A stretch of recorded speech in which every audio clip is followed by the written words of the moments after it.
Namaste and greetings to all the delegates who are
A very good morning, good evening, namaste, and warm welcome to the International Conference, a roadmap on Indo-Pacific Regional Cooperation in a post-COVID-19 world order.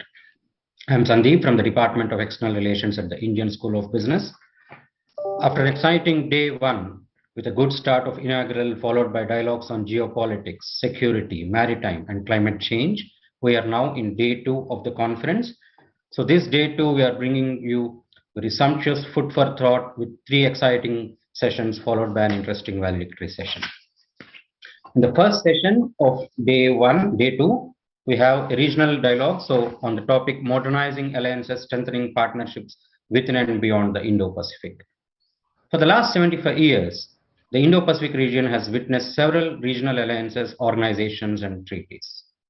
The objective of this session is to explore the synergy between these different groupings and with the large development objective of the Indo-Pacific region. We have three stalwarts leading this session. I'll introduce you to Honorable Lisa Singh, CEO, Australia-India Institute. Lisa Singh is a former Australian senator and was the first woman of South Asian heritage to be elected to the Australian Parliament.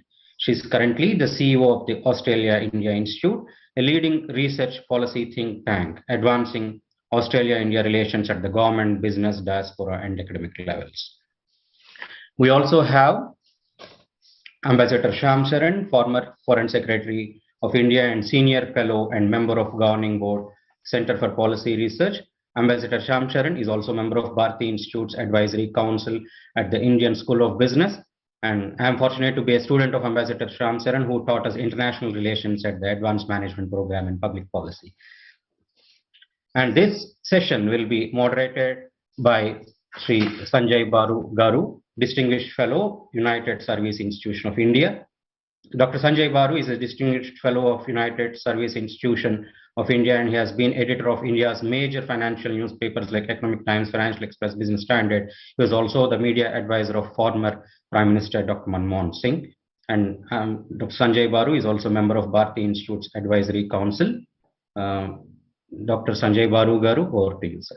Thank you. Thank you. Thank you very much, Sandeep. And welcome to you, Dr. Singh, and to my friend, Mr. Shankar.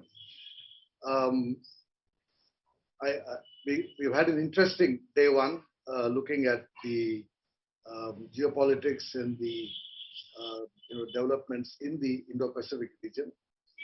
I note that this particular conference is being hosted by the US Consulate in Hyderabad. And I think both Ambassador Shankar and I had some role to play in the US Consulate being opened in Hyderabad, if I'm not mistaken, on the eve of President Bush's visit in 2005. So this is the first time I'm getting an opportunity to speak at an event partly hosted by them. And I'm delighted that Indian School of Business, with which I've had long association, is also hosting us. But let me begin on a parochial note and say that, right now I am sitting in the city of Hyderabad. And a great son of this city, Prime Minister P.V. Narasimha Rao, in whose secretariat Mr. Shamsaran had worked, was the first Indian Prime Minister to launch what now is well known as the India's Look East policy. And while India has had, long-standing ancient links, if you like, with the Indo-Pacific region, going all the way to Korea, going back, 1,000 years and more, to Japan, to Vietnam, to the Pacific Islands, etc., and historians will tell us about all those associations. The modern relationship, particularly since in this session we are talking about regional alliances, regional organizations, etc. This modern relationship that India has with the Indo-Pacific region is centered around the Look East policy. It was really the bridges we built first to Southeast Asia, then to East Asia, then to Australia, and finally to China. This entire region has been slowly incorporated into India's regional and plurilateral framework of relationships. As a consequence of which, in 1992, when Prime Minister Narasimha Rao enunciated the Look East policy, India's trade and economic links were more to the West. More than 50% of our trade was with countries to our West, particularly European Union and the US. But over the past 30 years, we have looked east in substantial terms. Our trade is now more with the East, with countries to east of India. And even the people-to-people links, large numbers of Indians now work and study in many countries of the region. So it's a particular pleasure for me to be hosting or to be chairing this discussion from Narasimha Rao city of Hyderabad. And I'm delighted that we have two speakers who have an intimate kind of involvement with understanding this relationship. I must add, Dr. Singh, that my first visit to Australia in 1995 was at the invitation of what was then called the Indian Ocean Centre in Perth, which was headed by Kenneth McPherson. And I recall how Australia lost interest in the Indian Ocean and closed down the Indian Ocean Centre. And therefore, for an Indian looking at Australia, it is really heartening that Australia has rediscovered the Indian Ocean.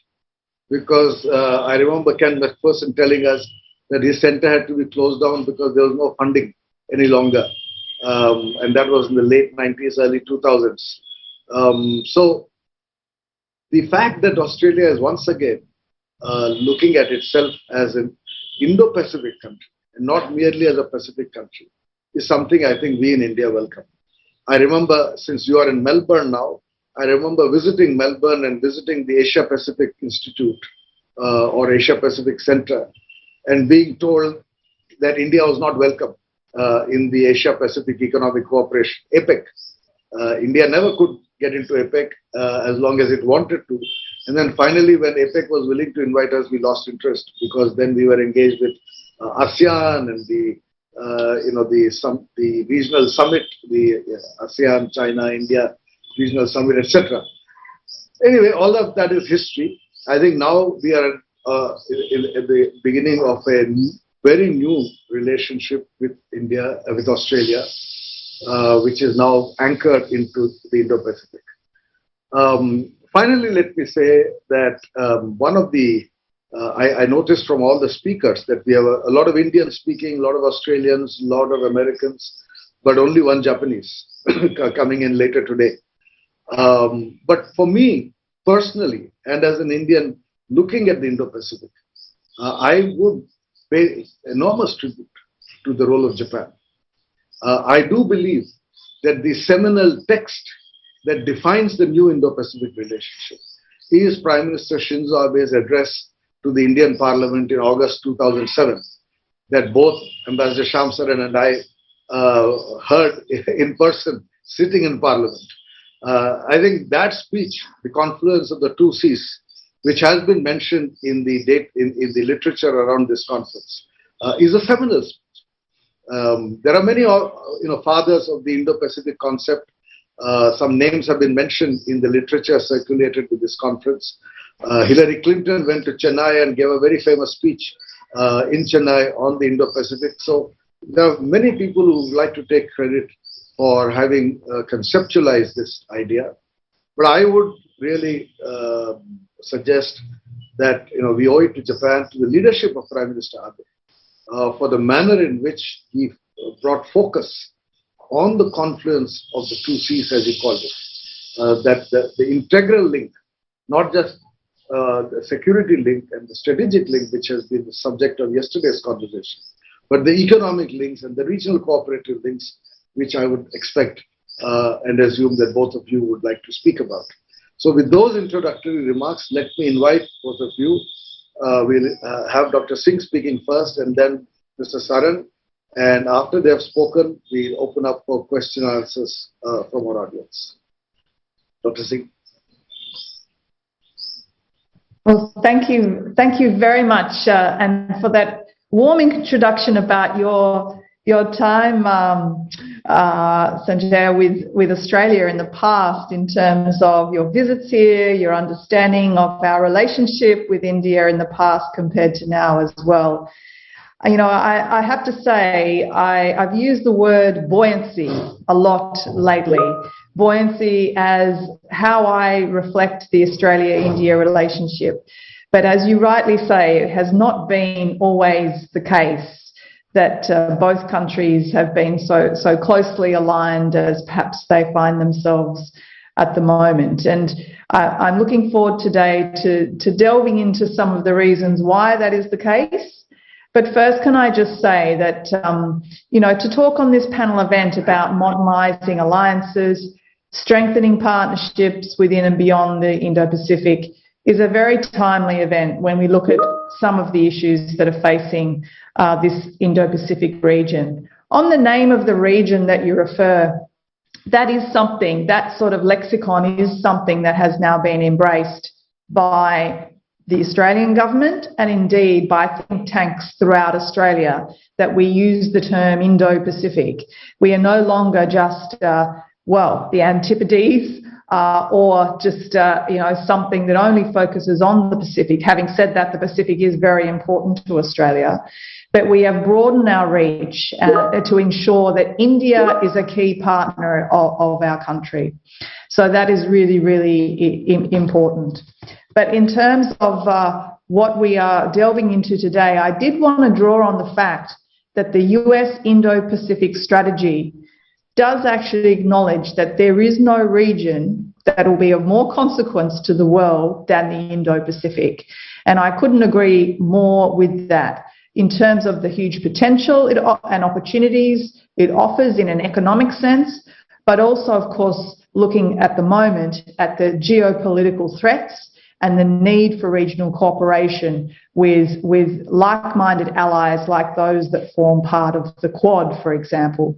I think that's a really good way to sort of introduce this particular topic today about strengthening partnerships, because if you look at the history of the Australia-India relationship from, the time of the last Cold War, if I can call it that, we were certainly, not anywhere near as strong or even on the same sides of the Cold War blocks as we are today.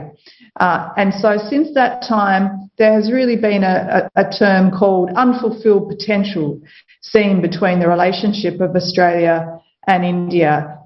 Despite various common historical connections, proximity to each other in the Indian Ocean, shared values of democracy and the rule of law, now there has been, a range of strategic economic factors at play that we are aware of that have brought both Australia and India closer together. And I was very pleased very recently, only a few weeks ago, to actually host India's External Affairs Minister, Dr. Shankar, here at the Australia-India Institute in Melbourne for an in-conversation event on the importance of the Australia-India relationship in the Indo-Pacific. And we delved into the fact that how important is it with the various geopolitical or geostrategic challenges that we face, that both of our countries come together more stronger than ever at this current time. Having said that, whilst we both want a stable and prosperous and inclusive Indo-Pacific region, one that's a very strong foundation for a bilateral relationship, of course, we are going to not always have policy convergence. We are going to find areas of difference. We are two different countries, and therefore we need to ensure that we provide for one another to give space for that. And I think part of that for me is actually referring to some quotes from Dr. Shankar himself, who has said the quality of multilateralism is eventually dependent on the extent of consensus among major powers. And that notion of consensus, I think, is incredibly important when we look at perhaps, minilateral organisations like the Quad, or when we look at more major ones like the United Nations and some of the roles, that we play as countries at the WTO, for example. I think consensus and coming together on what does bring us together and finding those commonalities is ultimately what is important here. But getting back to our discussion today, I think it would be difficult to argue against the case for that of what is happening right now in Ukraine that threatens the values and the shared interests along us as allies as part of the Quad. And, this strategy aims, I think, to outline, we need to look at some key objectives in the pursuit of free and a stable and open Indo-Pacific that can be provided through the Quad and also through what the United States has outlined in its Indo-Pacific strategy. So one of those, of course, is the broadening out of the Quad's agenda. The fact that it's looking at, this is a regional or a global partnership, one that is incredibly important when you look at other forms of multilateralism being on the wane, like stalled negotiations in the WTO or, reforms of the UN Security Council, which have not progressed. The Quad actually becomes quite central, I think, to enabling like-minded countries to move forward for a stable Indo-Pacific region.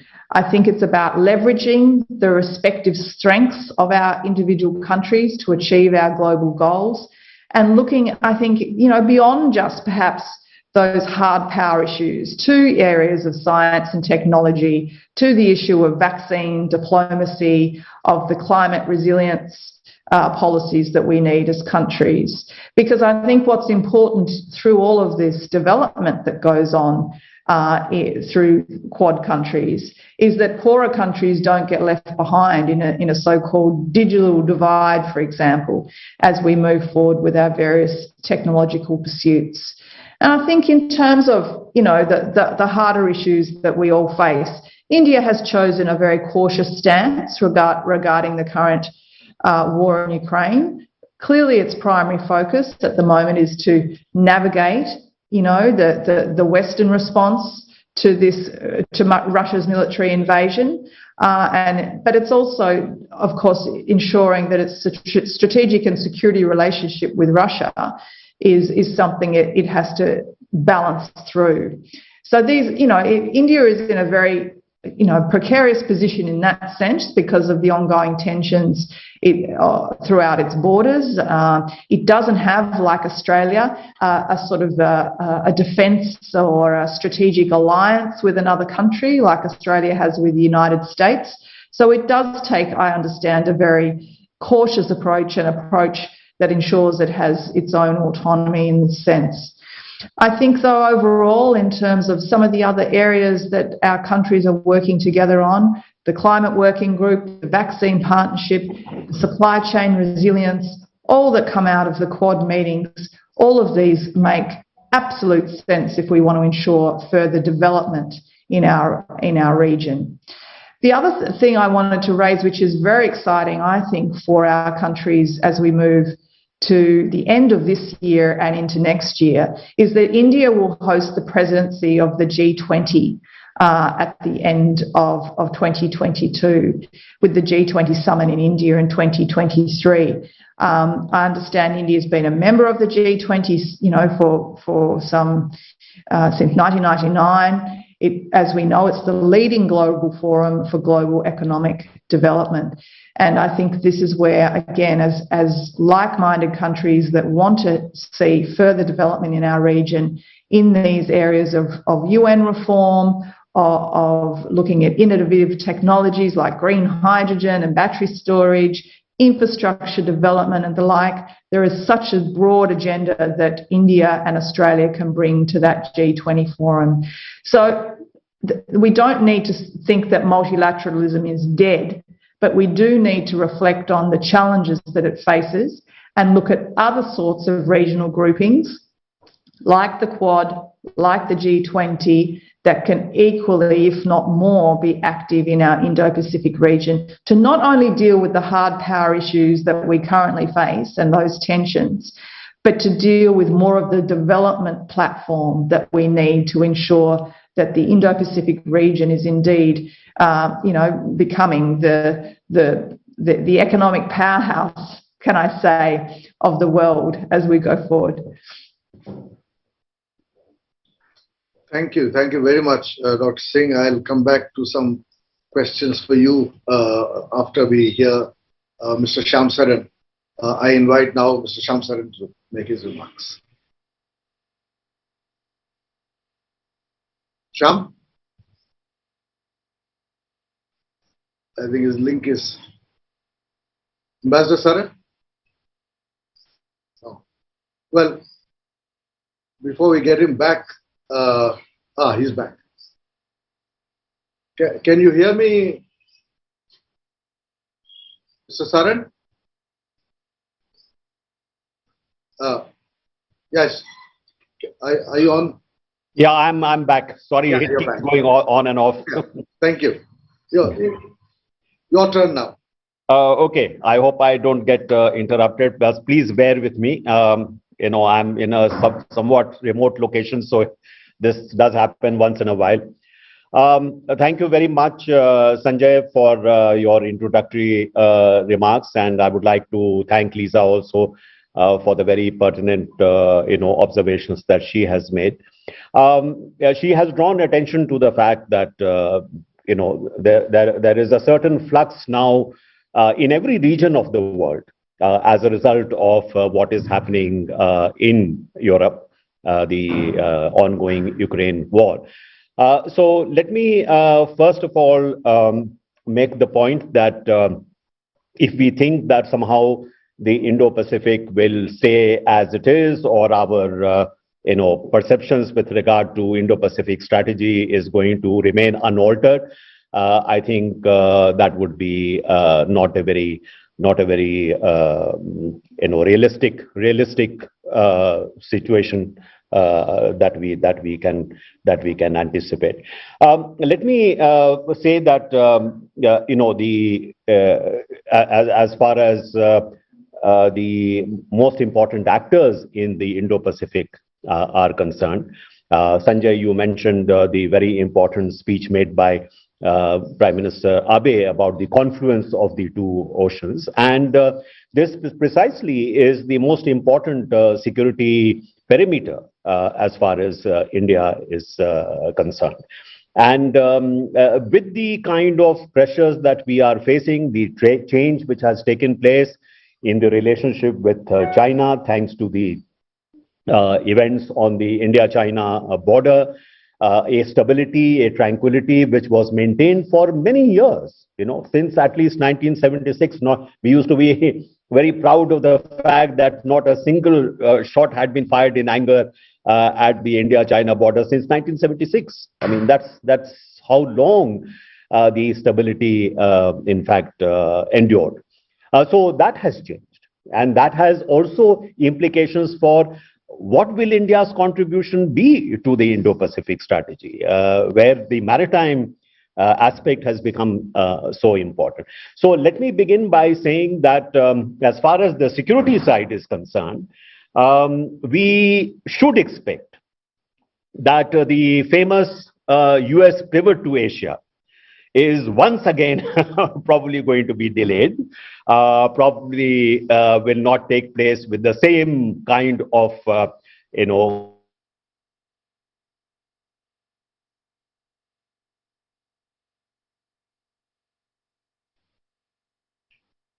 We've lost you again.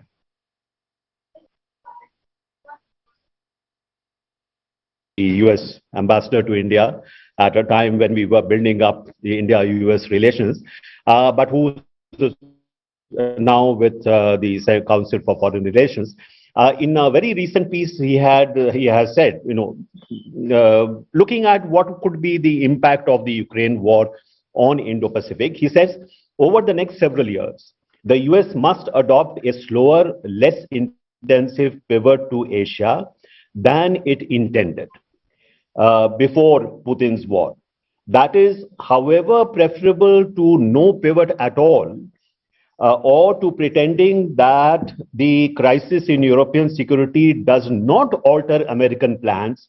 In fact, the long-term game will be important, but there will be a change. So he has posited that there are three key theaters. One is Europe, one is the Middle East, and one is the Indo-Pacific. And US being a global power, does have to think in terms of how it deploys its limited resources to all the three theaters because of it being a global power. But in that deployment, relative deployment, Indo-Pacific, because there is no imminent crisis at the moment, will start falling off the radar screen. Sorry, Shyam, So who what were are you quoting? We lost Robert Blackwell. Blackwell. Okay, wow. Yeah. Okay. Yeah. So I think for countries like Australia, Japan, and India, I think we have to together think about that prospect.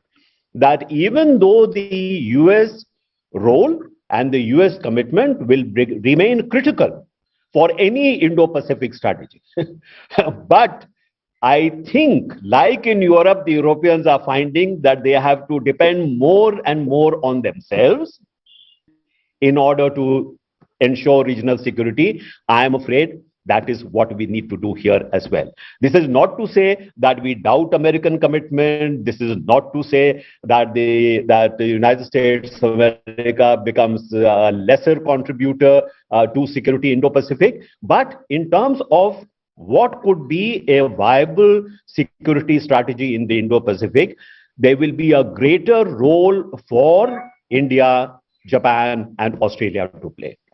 So within Quad, I think that balance will somewhat shift going forward. So this is the first important trend that I would like to point. Oops. The second is various kind, associations, regional, bodies that are important in the Indo-Pacific region. You have the economy side, in fact, having good architecture. So you have ASEAN, mention was made by Sanjay to APEC, which we wanted to be a part of.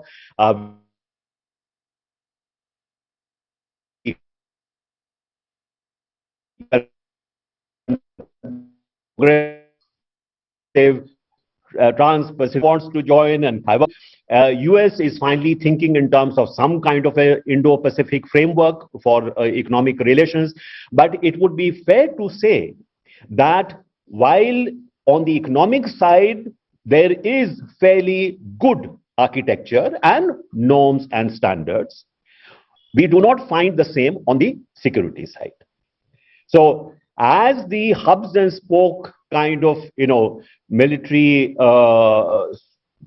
security architecture which the US had put in place ever since the Second World War, that has been changing. And the Quad, coming up of Quad is one symptom of that. AUKUS is another symptom of that. The fact is that we have a very unstable security situation in the Indo-Pacific, while we seem to have a fairly stable and well-entrenched economic architecture in the region. And I think for countries like India and the United States, which are key players in the Quad and in the Indo-Pacific strategy, you have to finally accept that you cannot have a stable situation where you only focus on the security side and you do not focus equally on the economic side. So the kind of decisions we have taken in India, for example, to walk out of the RCEP. We have revised our views concerning free trade agreements, and Australia is one beneficiary of that. We hope that the long delayed free trade agreement with Australia will in fact be realized. But the fact is that as far as the Indo-Pacific economies are concerned, India is a bit player. Let me put it very, very bluntly. I mean, that's the kind of situation here. So unless India and of course the other players really work together to strengthen that economic pillar, it is difficult to see how we can have a viable Indo-Pacific strategy. So I think while we look at what the implications are with respect to the security side, and as I said, my sense is that countries like Australia, Japan, and India, which are here in the region, in a manner that the United States is not, we will have to think in terms of playing a bigger role in any kind of security arrangement. And secondly, while I think Australia and Japan are very much plugged into the regional economy and in fact are playing a leading role in that economic architecture, India and the US are in fact not there at all. So how we can energize that is important. And perhaps in this context, is it possible for us to start thinking a little more about the role of APEC? Because I think it is an underrated institution. Its value lies in the fact that it does not impose any kind of onerous commitments on its members. It's a basically best effort kind of an arrangement. It is a norm setting arrangement. It is what are the best kind of practices that you can have, and very importantly, business is a key component of that arrangement. So is there something that we can think in terms of how, while we are focusing attention on Quad, is there something that the four countries can do? They have already committed themselves to working together on things like vaccines, on key technologies. They are talking about the sustainable supply chains, reliable supply chains. Can this somehow be made part and parcel of a larger economic vision for the region? That is something also which we should be thinking of. Lisa, you have drawn attention to a very important dilemma which India will will no doubt face, which is we have the G20 coming and India becoming chair. What do we do with Russia? Because Russia is a part of G20. And is there going to be pressure, for example, on India that we should not invite Russia to attend the G20 meeting? Where there is a clear-cut policy now, strategy now to isolate Russia as much as possible. What will be India's response? And this is a dilemma for India for the simple reason that as an emerging country, it is not in India's interest to have a very sharply polarized international or regional environment. It shrinks our room for maneuver, whether we like it or not.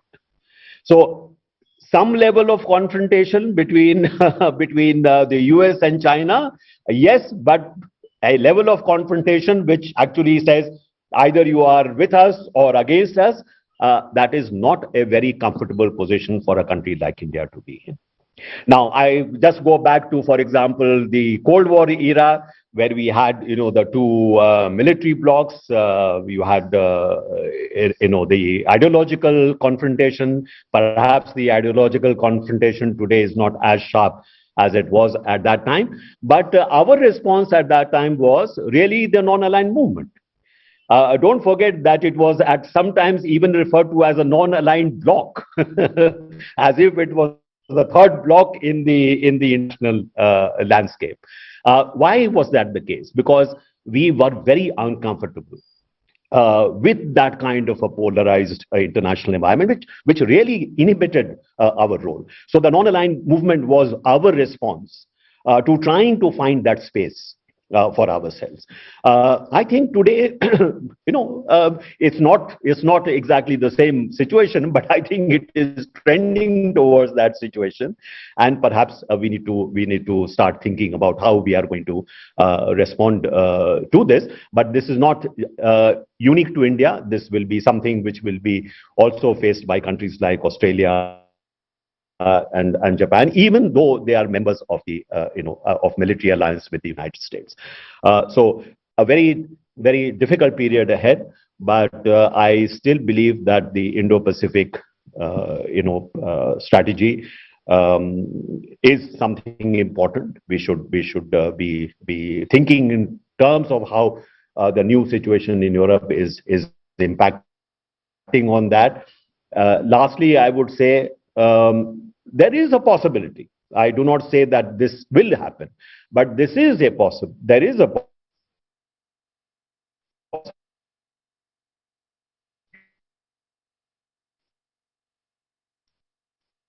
Lost you again. that there could US as a result which are saying focused on this with China. Sorry, can you repeat your last point, Mr. Saran? We have lost you.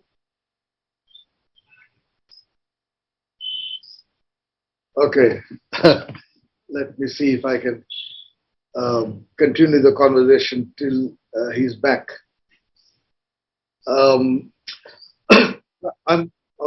Those of you who are listening to us in the past half an hour would agree that we have had two very interesting and stimulating, presentations, sets of arguments. I think this is a lot of food for thought. So since we have lost Mr. Saran, I'll come back to him a little later. But to come back to you, Dr. Singh, the question I have for you is, your focus of your presentation was on the Quad.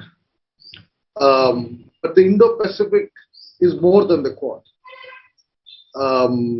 And there is a concern in the region, particularly within the ASEAN, a concern that is often articulated more by Singapore than the others, but certainly I think it's a concern in Indonesia and Malaysia as well, that the Quad may be sidelining ASEAN in the region. And since this session is talking about plurilateral regional organizations and frameworks, the ASEAN saw itself as being at the center of a regional framework. And many of us, certainly India and I think even Australia at one point, emphasized ASEAN centrality, quote unquote, to regional cooperation. And now questions are being raised about ASEAN's, forget about ASEAN centrality, but about ASEAN's relevance, given the Quad. So I think it may be useful for you to reflect a little more on this whole relationship between Quad and ASEAN in the region. The second question I have for you is, you refer to Russia, but you did not refer to China. And how serious, given again what Mr. Shyam Saran said in his remarks, is the Russian challenge to the Indo-Pacific compared to the China challenge? I mean, what ought to be our focus? And finally, I think really taking off from what Mr. Saran said, we have had a dilemma in India about RCEP. The United States is also not part of RCEP or any Asian plurilateral trade organization.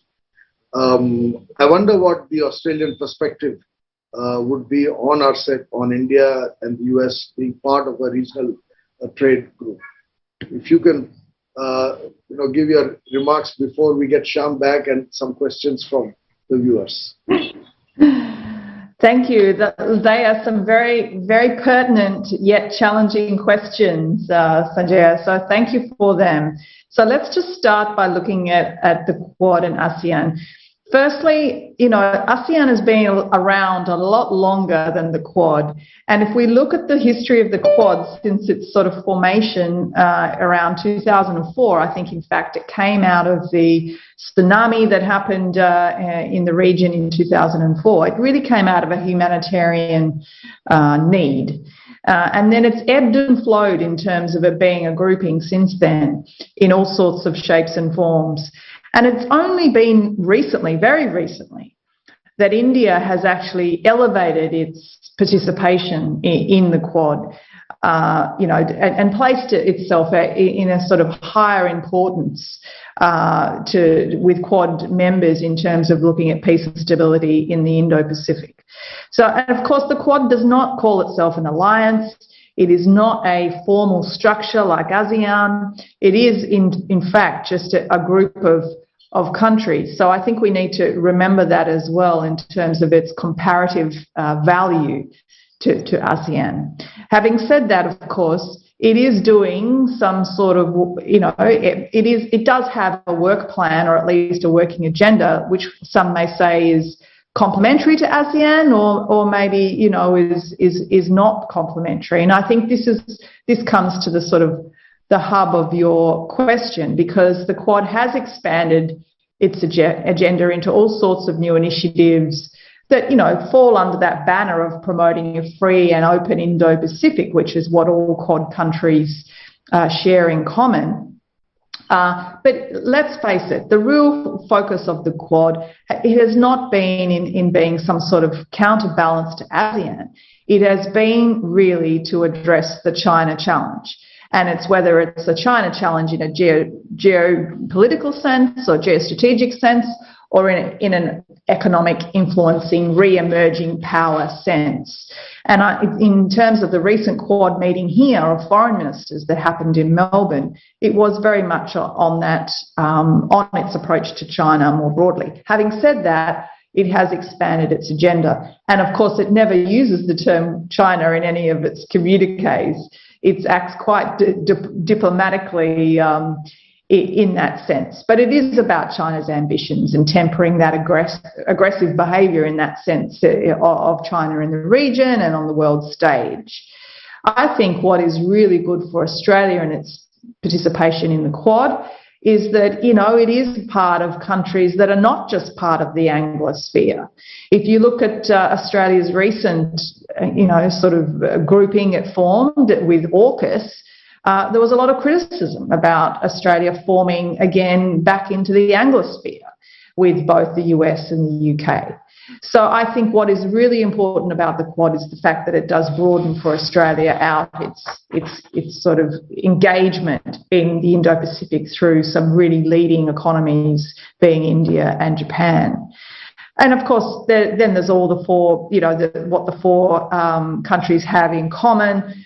Obviously around, as I said, China's assertiveness, and all for various different reasons, but similar reasons nonetheless. I mean, Australia doesn't share a border with China like India does and have those border disputes, but equally it has, security concerns with China. It has excluded the 5G rollout coming from China, and, it's had now economic sanctions placed on it by China.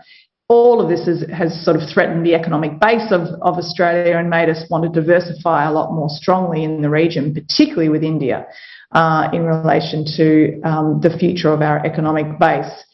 But there has been some discussion about the idea of there being Quad, the Quad Plus, and whether, there could be other countries added to the Quad in terms of some sort of alignment with perhaps ASEAN countries, with South Korea, of course, has been mentioned as part of that. So I think, there could be a future collaboration more with ASEAN rather than seeing it as a conflict between two different mini-lateral platforms. On the issue of Russia and China, I mean, this is where I think for all of us in the region, in a sense, we've been sleeping or we've been blindsided by this invasion by Russia into Ukraine, because the focus of our like-minded countries, like those Quad countries, has always, for the past number of years, been on China. The focus has not been on Russia at all. And now, of course, we have all sorts of ramifications that are coming out of this invasion in terms of energy prices, in terms of trade and the sanctions that have been placed on Russia. But of course, there's going to be a Russia-China nexus play out here. And the concern that I have is how more powerful will China become out of this Russian invasion? The fact that, the size of the Russian economy compared to China's, the fact that Russia is now going to be reliant on China, is really going to ensure that China does become even more of a stronger geopolitical and economic force in the region. So whilst there's currently rightly so, a humanitarian, human rights and other issues concern on this Russian invasion for the people in Ukraine, and the various displacement that is causing, I think it's all going to come back to the role of China. And this is where countries like the Quad countries become even more important. And I think you've seen that playing out in the last week. How many times have the Quad countries met? They've tried to ensure that they can play an active role in addressing some of these issues in the region. But look, some have defined this period we're about to enter into as a new Cold War. You could say that we are entering this sort of new defining area of foreign policy in terms of it being, a world-ending area of great power rivalry that perhaps has been unseen for decades. India's position in that is increasingly important, and also important for countries like Australia that have formed a closer relationship with countries such as India. So I think that is an important consideration that we do need to look at. But this is where there is, this intersectionality between, the problems that the world can no longer separate.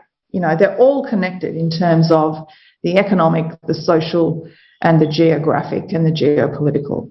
And I think this is where it's interesting, this US Indo-Pacific strategy that's been launched, because it clearly looks at the challenges in the region that do require more of that intersectional sort of focus, looking at the economic, the diplomatic, the military, the technological might that Indo-Pacific countries have, and how it can therefore counter the fact that we have this imbalance in the region, and how it can ensure that it lives by the main focus of its strategy, of course, which is for a free and open Indo-Pacific region. Finally, I just want to comment on RCEP. We in Australia have been embarking in quite a full-speed bilateral trade agreement with India, and I'm looking forward to the interim signing of this free trade agreement happening between our two countries, I think, in the coming weeks. Now, that is because, if we look at the TPP, if we look at RCEP, if we look at other sorts of broader economic platforms, they have not always been the easiest way to ensure that some of our countries are on board and we progress things forward. And I think that is definitely the case with India. I don't think Australia has continued to pursue India joining RCEP. Instead, we have looked at our relationship in a bilateral sense and seen how we can actually benefit, have mutual beneficial outcomes for each other through trade and investment.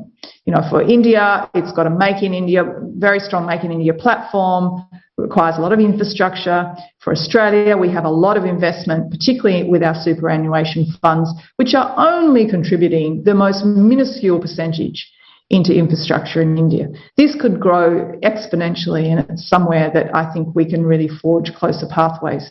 Of course, we recently saw that India reduced, or actually got to zero, its tariff on lentils being imported from Australia. There are all sorts of ways that our two countries are starting to build our trade platform. Having said that, it's nothing like it is Australia's, platform with China. So we do need to ensure we lift it, and I'm hoping this new free trade agreement does that. Thank you. Sham, we had lost you earlier. Yeah. When you're making... I think I had completed my remarks, so I hope there was not too much of an interruption. You were making your last point, which was not very clear, but if you wish to repeat that. But I have a question for you. In a sense, I repeat the question that I asked Dr. Singh, which is, we're talking about Indo-Pacific as a region, while, in her remarks, as you recall, the focus was on Quad, and in some ways, even you were focused on Quad. And, I was drawing attention to the fact that for the last 10, 15 years, we were all talking about ASEAN centrality in the region. And ASEAN is now a bit nervous about Quad. They feel that Quad has sidelined them and that regional frameworks are changing. So I was wondering whether you had any thoughts on the role of ASEAN within the Indo-Pacific, because it's an important entity.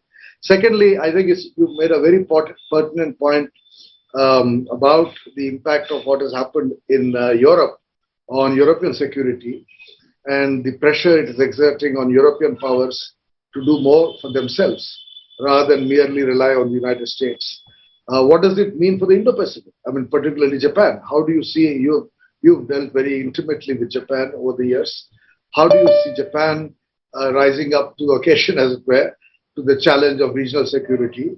Of course, Australia has now become part of AUKUS, but Japan is a very important regional power.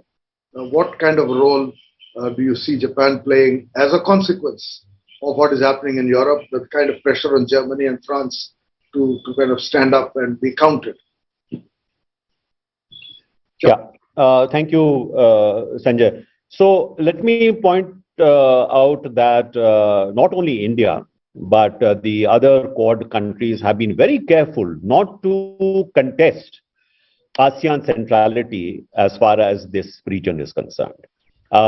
It is maybe in reality, ASEAN's role has diminished, relatively speaking, but I think there is a recognition amongst the Quad countries, particularly India, that we must continue to, in fact, accord a central role to ASEAN because it is useful for us. Why? Because ASEAN is perhaps the best mediating platform as far as the major powers in the region are concerned. This is one platform where all the major powers actually come to interact with one another, whether it is the ASEAN plus 10, the defense ministers meeting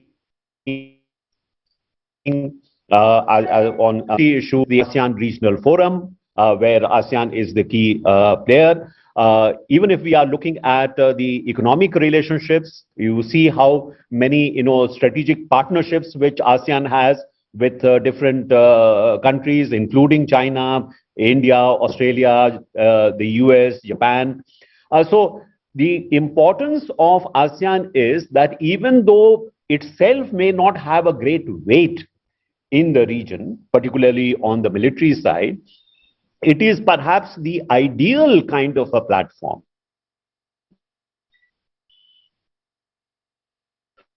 where the kind of keep and a certain tranquility in the region, it is perhaps the best possible platform that you can think of. So it is for good reason that all the Quad members have been very careful not to, in fact, somehow belittle ASEAN's role or to contest ASEAN centrality, even if the reality is somewhat different from what ASEAN claims it to be. So that's far as ASEAN is concerned. And if you see ASEAN's, having some reservations about what the Quad may do to ASEAN's role, or what the Indo-Pacific strategy may do to ASEAN's ability to somehow or the other navigate a very, very complex security situation. ASEAN finally came out with an Indo-Pacific statement. So they recognize that this is a reality, and perhaps ways must be found to try and work together with it. And some of the key ASEAN countries, in fact, informally do work with the Quad. So maybe you can think in terms of a Quad as some kind of a core around which we are also trying to see whether more concentric circles of understanding, of cooperation can be built. Even bringing the Europeans in. After all, the French have expressed an interest in being part and parcel of the Indo-Pacific strategy. The UK is already in. The EU has been talking about, how it is important for the EU not to be completely excluded from what's happening in this region. So the fact is that we are not trying to suggest that this is some kind of a very close, exclusive kind of a group, but it is one which has the flexibility, enough flexibility to be able to, on issues of common concern, of issues of shared interest, we are capable of working together with the others. And I think that's a good approach to take. With respect to, hello? Yeah. Can you hear me? Yeah, okay. Yeah, with respect to the other question that you raised, as I said, American role will remain critical for any Indo-Pacific strategy. So I think we should be very clear in our minds that there is no substitute possible, there is no alternative possible. What I was suggesting was that there will be a shift. My sense is there are two kinds of things which will happen. One, as I mentioned, even the Americans are saying, look, if you think that we can look after Europe, we can look after the Middle East, and we can also look after the Indo-Pacific in the same manner possible, come again. That's not likely to happen. And certainly, at this particular point of time, we have to focus, whether we like it or not, on the crisis in Europe. And who knows, this crisis may endure for a longer period of time.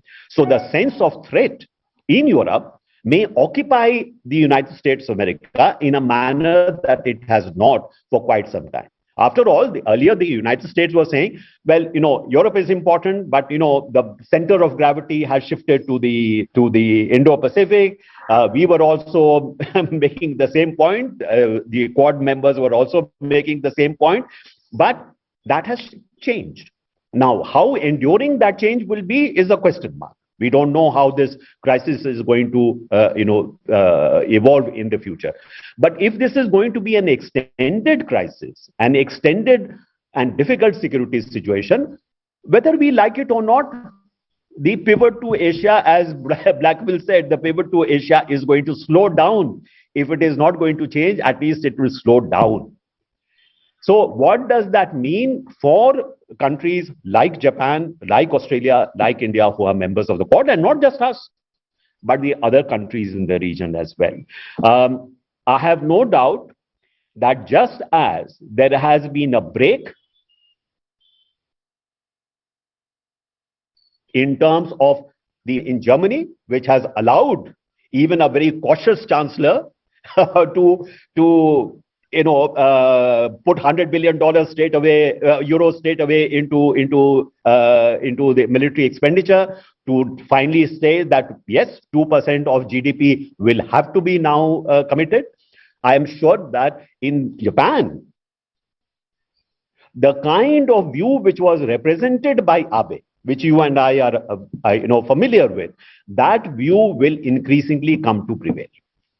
That is, Japan, whether Japan likes it or not, whether China likes it or not, Japan is going to, in fact, shed some of its inhibitions, some of the pressures from the pacifist, elements in Japan, to say so-called become a normal, a major regional power in Asia, and that is, from our point of view, that's good that it will happen. By the way, it will not only be Japan, but India, Australia, I'm sure, as well as other countries in the region. You will see increased military expenditures, because that is what is the prudent thing to do.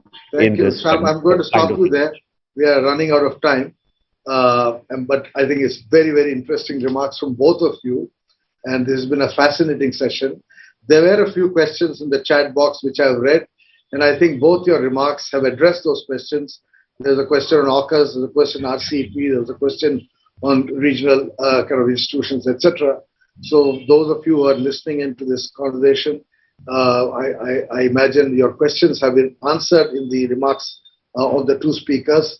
We have come almost to the end of the session, and therefore I cannot continue this any further, except to say a couple of things as closing remarks, which is that for the Indo-Pacific to be more active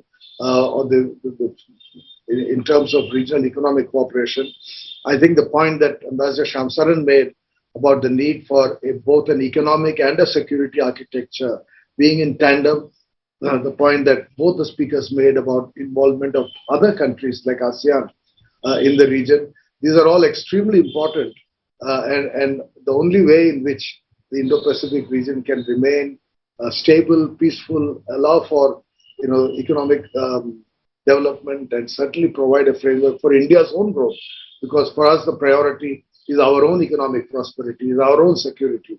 And from an Indian perspective, I would say that a stable and a peaceful, a free and open Indo-Pacific is something which is in our vital interest.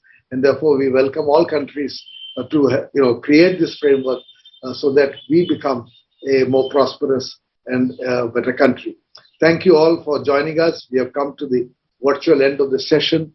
I will hand it over to our hosts, the Indian School of Business. Thank you all. Thank you, Honorable Lisa Singh, Ambassador Shyam Sharan, and Dr. Sanjay Baru. Actually, what a good way to start the day with an enlightening session with these stalwarts. Dialogue leads to discussions, and more discussions like these are a step in the right direction to realize the developmental objective of Indo-Pacific region. So I now hand over to Utsav Saxena, student of PGP class of 2022 at the ISB, to anchor the next session. Over to you, Utsav. Thank you. Thank you very much. Thank you. I look forward to meeting.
Thank you so much, Sandeep.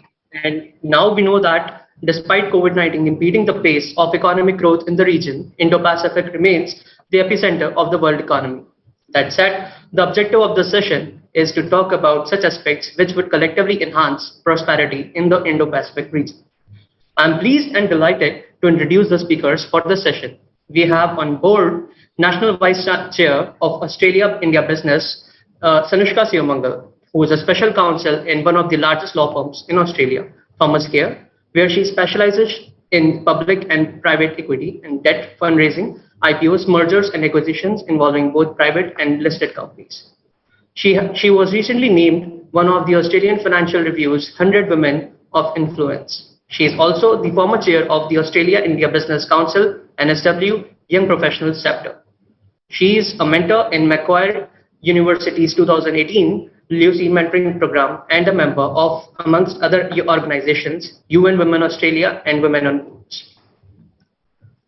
Next on board, we have the presence of Ambassador Dr. Mohan Kumar. He has an outstanding career in Indian Foreign Service lasting 36 years, which culminated in his being India's ambassador to France.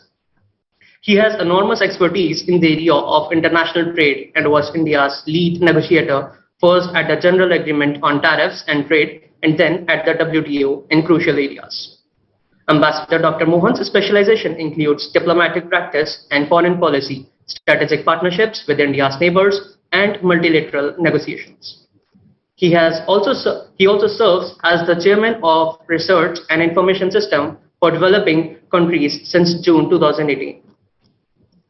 We also have the presence of Amitendu Palit, who is a senior research fellow and research lead in the Institute of South Asian Studies in the National University of Singapore. He is a member of World Economic Forum's Global Future Council on Trade and Investment. Earlier, Amitendu worked on several years in the Ministry of Finance, India, and in the Ministries of Industry and Civil Supplies. Amitendu is a columnist for Financial Express and writes for China Daily East Asia Forum. He is an expert for BBC, Bloomberg News, Channel News Asia, CNBC, and All India Radio. Next we have on board is Sanjay Pulipaka. He is an independent researcher on international politics and security issues. Sanjay was Wrangler Pivot Visiting Fellow at the University of Cambridge, UK, and a former Fulbright Fellow in the Conflict Transformation Program in the United States. Sanjay's area of interest include India's foreign policy, democracy, Indian politics, India's immediate neighborhood, India-China relations, India-US relations, and other related domains. Moving on, I would like to welcome Professor Shankar Tomar, and he is an assistant professor in the economics and public policy area at ISB. His research lies at the intersection of macroeconomics, trade, and finance, and he extensively uses microdata to answer macro questions in his work. Over to you, Professor Shankar. Thanks, Utsav, so much, and thanks everyone for joining us today. It's a pleasure to welcome you again on behalf of ISP once again. So the way we are going to do is I'm just going to set up the stage just to understand how things are in terms of the overall trade agreements in the world. So I'm going to list like three broad events which has happened in the last 5 years. So free trade helps countries and people have been arguing about it. But in the last 5 years, we have seen that trade barriers are again beginning to show up. So the first one, the first key event is, of course, the US-China trade war.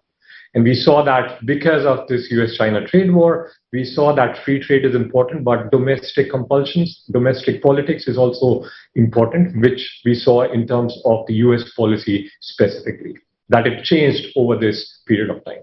The second was more unanticipated event, which was COVID-19.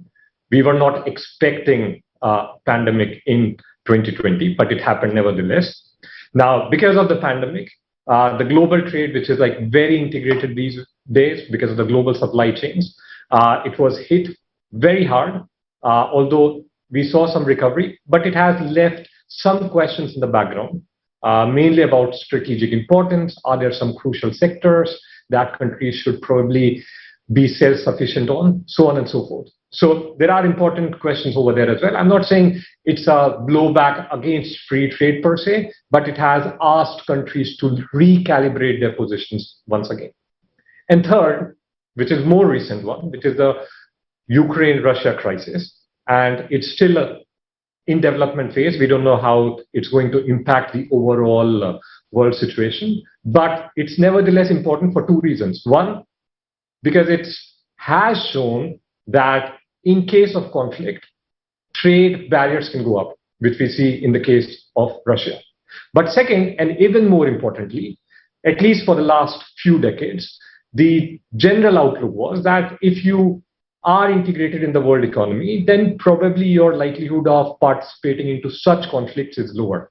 But Russia has shown that probably they would still go ahead with the conflict and take some pain in the intermediate. So that's the overall situation in terms of the trade barriers, which have been rising, I would say, continuously in the last 5 years. And given this context, we are still going to talk about how important is Indo-Pacific trade partnerships and what is the role of different partners in taking it forward. So the partnership is, of course, important because there are a lot of poor countries as well in this Indo-Pacific region, and they would gain a lot if they become part of these partnerships. So let me start by asking Mohan first.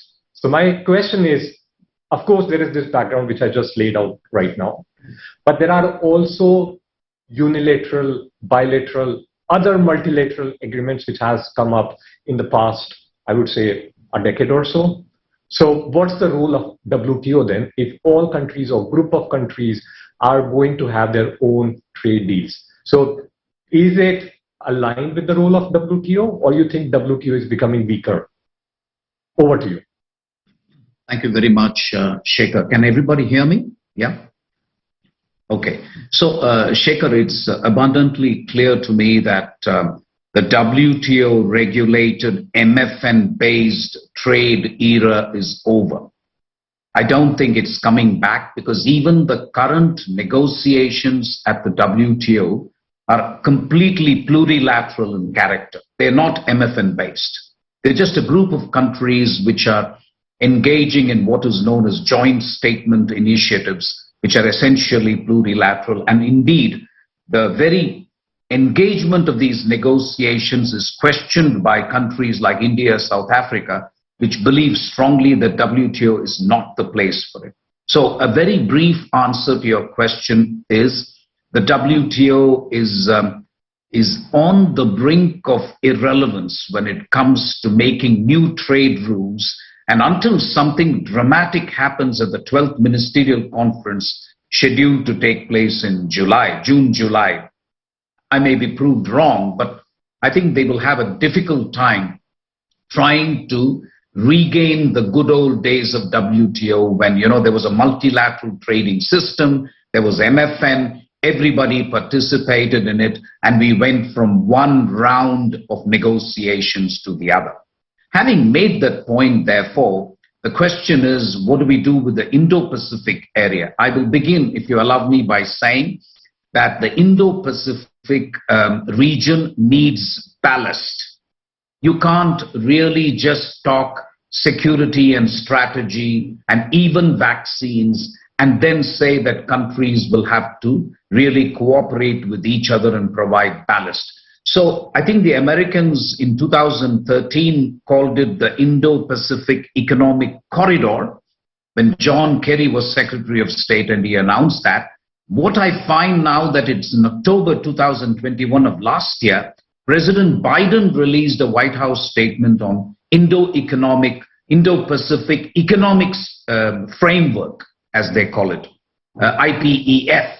And I just wanted to make a few comments. I think it would be good if countries like India can pick up on this, the Indo-Pacific Economic Framework, and try and see whether we can provide ballast to the Indo-Pacific area. The CPTPP is a very complicated trade agreement, ironically for both United States and India, but for opposite reasons. But the outcome is the same. I do believe there is no political traction either in the United States or in India to join CPTPP, but as I said, for very different reasons. So can we make something out of this Indo-Pacific economic framework? I believe we can, provided we keep some things in mind. One, it will be impossible for all countries belonging to the Indo-Pacific region, and because we are at various levels of development, you need a multi-speed framework. It cannot be a one-size-fits-all. That's my first observation. My second observation is the developing country status of countries like India need to be recognized upfront. There may be others, but India certainly is. And all you have to do is look at the Niti Aayog report of last year to know that 1 out of 4 people in India lives in abject poverty. There are figures of 500 million people after COVID who live in abject poverty in India. That's a massive number. And frankly, you cannot expect India and the United States to move at the same speed. So what I have in mind is a set of concentric circles built around certain themes which have been announced by the United States as part of this Indo-Pacific economic framework. And those themes are some things that I will return to in a moment.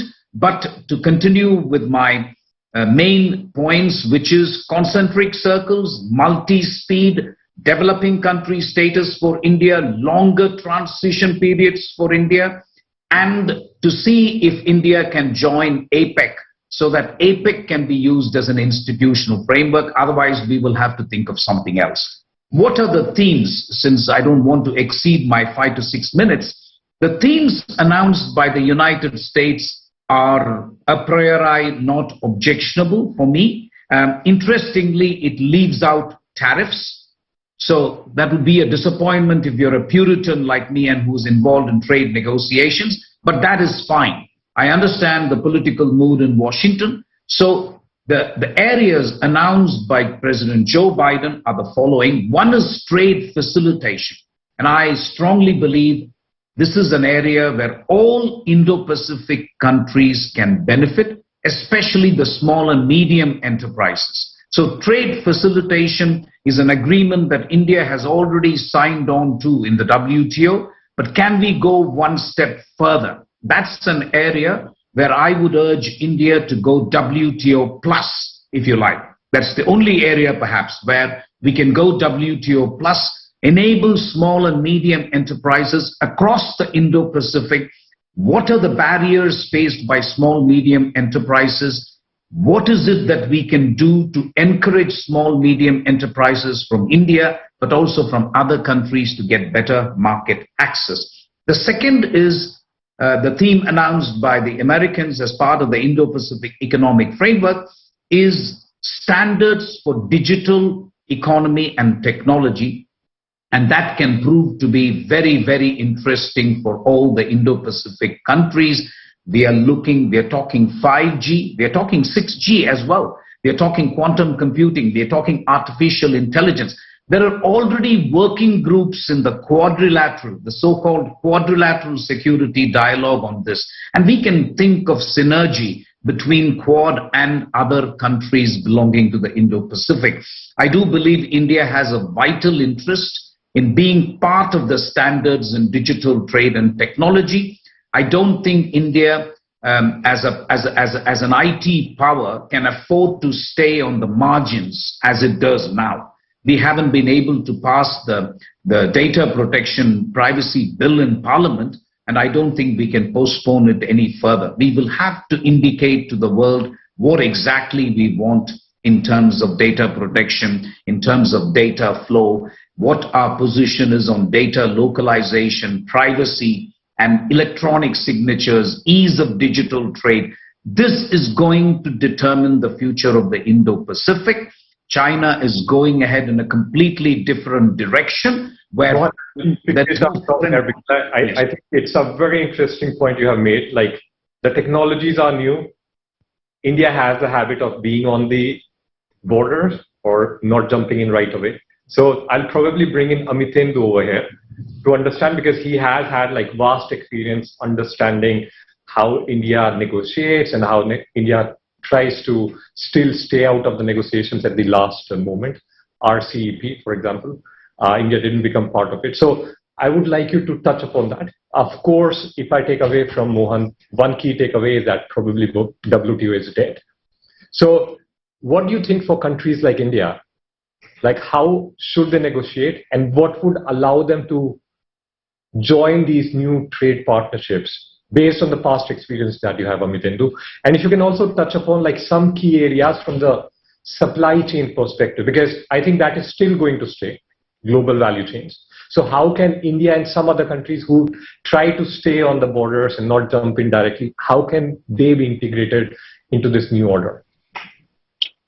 Thank you. Thank you so much, Shankar. And it's always a pleasure listening to Mohan and the wealth of wisdom it brings onto a discussion. Let me carry forward the discussion from where he left off and the pointers that you have indicated.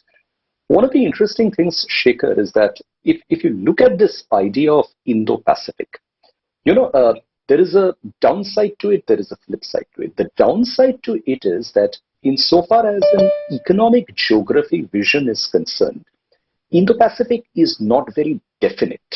In the sense, if you compare it with similar economic geographies like the European Union or the ASEAN or the Latin American group of countries or the Pacific Alliance or even South Asia, Indo-Pacific is very elastic.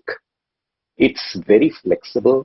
it's large, it has an enormous amount of economic heterogeneity within itself. Doesn't matter which perspective one takes to look for an understanding of the Indo-Pacific, and it's very individual oriented. Well, this is a character of the Indo-Pacific understanding. The problem that this brings up is there's actually no existing template in terms of an economic framework which one can consider to be apt for an Indo-Pacific economic framework. So whether one looks at the CPTPP, whether one looks at RCEP, whether one looks at the ASEAN economic framework or any other framework, it might fall short of what actually could be an effective framework for the Indo-Pacific.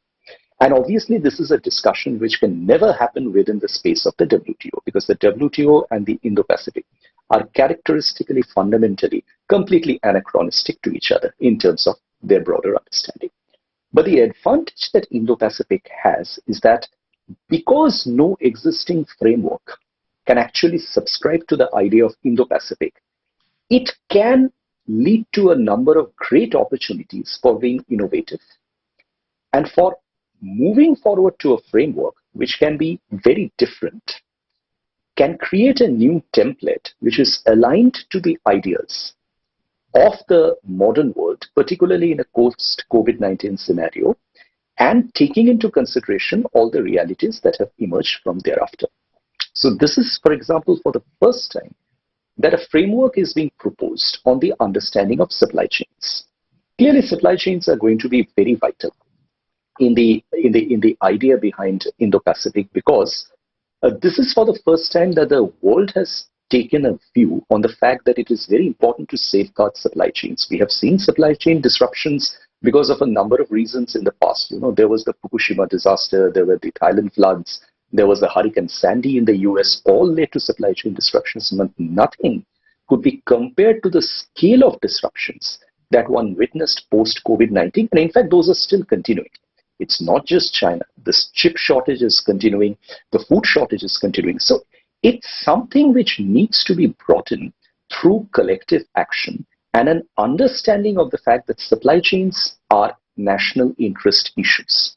So when major actors of the Indo-Pacific come together, and by major actors, it's not just the Quad, but even some members from among the Asia-Pacific Economic Cooperation group of countries, let's say, for example, Canada or Singapore or Indonesia, they come together and start talking on these issues. And even on the outside, the United Kingdom, for example, when it looks at this subject, they do have a common interest in making these supply chains as safe and secure as possible. Now, what that means is that they need to bring together their businesses into a framework where the businesses are able to connect to each other closely, or a common set of rules of origin, for example, to begin with, or a common set of standards. And Mohan alluded to the digital standards being extremely important in this regard. I completely second that opinion. I think digital standards, supply chain oriented connectivity, and trade facilitation, and then primarily public and social objectives like achieving sustainable development, moving towards clean energy, are going to be very important in taking us towards an Indo-Pacific framework. Let us not forget that this is experimental in character. Nobody really knows what an Indo-Pacific framework is going to be. But I think what we are beginning to see are building blocks. For example, there is a digital economic partnership agreement, which has been signed between Singapore, Chile, and New Zealand. United Kingdom and Singapore have just signed a digital economic partnership agreement bilaterally. The United States is in active consultations with a large number of countries in the region for digital economic partnerships. And this is exactly what I wanted to allude to earlier. That, the digital trade space is something where no global framework exists. No regional framework exists anywhere. So one can afford to be creative. Countries can take note of the emerging realities and come together to connect in a very specific and effective manner. And I would particularly allude to one particular recent initiative by India, which I think would be a game-changing initiative, that is the announcement of a sovereign digital currency. I think this, for India, is going to be a game changer if India can really take this forward in a constructive fashion and check out the interoperability of a digital sovereign currency. there are several experiments, pilot projects, which are already going on among countries of the Indo-Pacific insofar as understanding and cross-border exchange mechanisms through digital currencies are concerned. And as I was arguing, Shankar, earlier, the point to be noted over here is that there is nothing existing which can fit. It has to be very new. Mohan proposed concentric circles. I think they could be concentric circles that could be disjoint building blocks. They could be a set of bilateral and trilateral understandings. But I think the thrust is going to come from areas which are actually going to determine the future course of global and regional trade. That accounts for digitalization, that accounts for sustainability, and that accounts for supply chain resilience. They actually converge to each other. So I think the Indo-Pacific economic framework proposed by the United States conceptually tries to bring together these elements into a common framework. And it's very interesting that if one looks at G7, if one looks at G20, and all other countries, these all fit with the agenda that they are proposing. So I think it's a very exciting time to look forward to. And this is for the first time, Shankar, I think businesses are going to be very active in offering constructive solutions to a regional and cross-continental framework. I don't think ever before in the world of trade, we have seen such an engagement of the business. Back to you. Thanks, Amitendu. So if I take away from both these discussions and we take this concentric circle idea more closely, you also suggested that there can be like bilateral arrangements as well within this overall partnership. So at this point, I'll try to bring in Shanushka and ask her, given her expertise on like one of the major partnerships in this region, which is India and Australia. What are the key learnings from there? And I would like you to focus on like, given that India and Australia are so important, and they also have like very strategic and important trade relationships, how can they contribute in building up this overall Indo-Pacific partnership? I think they're going to play an important role. So where do you think they can play this role in bringing up this overall partnership and pulling up everyone together? Over to you. Thank you. Thank you, Shankar. So yes, I think if there's one thing that's particularly important to Australia, so I'm coming at this from the Australian angle, is the economics, the security, and basically just the strategic welfare of the Indo-Pacific region. And key to that from Australia's perspective is its relationship with its strategic partners within the region. Now, India has had significant growth in the recent past. There's been other factors that have affected Australia's reliance on certain other partners in the region, which have led it to have a greater appreciation for building on and growing its relationships with other partners in the region.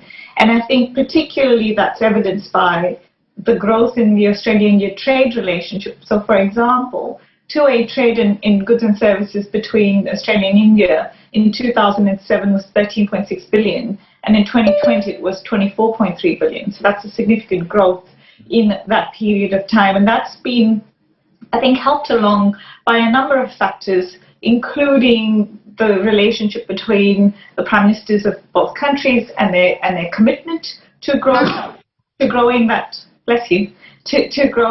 strategic partnership and to growing that economic relationship. And that's then, I think, become more and more underpinned by, Australia's and India's relationships and participation in the Quad, in the 2x2, in our India economic strategy to 2035, and then the Indian response to that.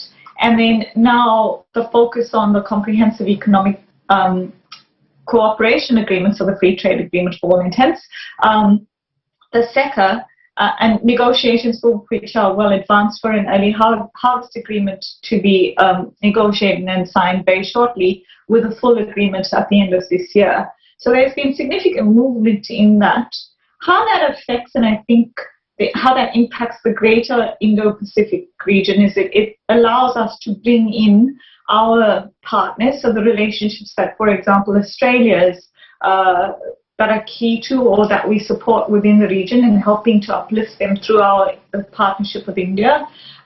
It's through things like, for example, the Quad vaccine partnerships and leveraging that and ensuring that participants within the region are brought along in the journey. Because I think of our commitment to each other and now the rate of development of that relationship, I think what will slowly begin to emerge is a responsibility on partners like Australia and India to bring along other partners in the region and show the way forward for other partners like our Pacific Island partners, for example, like partners within the Southeast Asian countries that get the benefit of some of those relationships.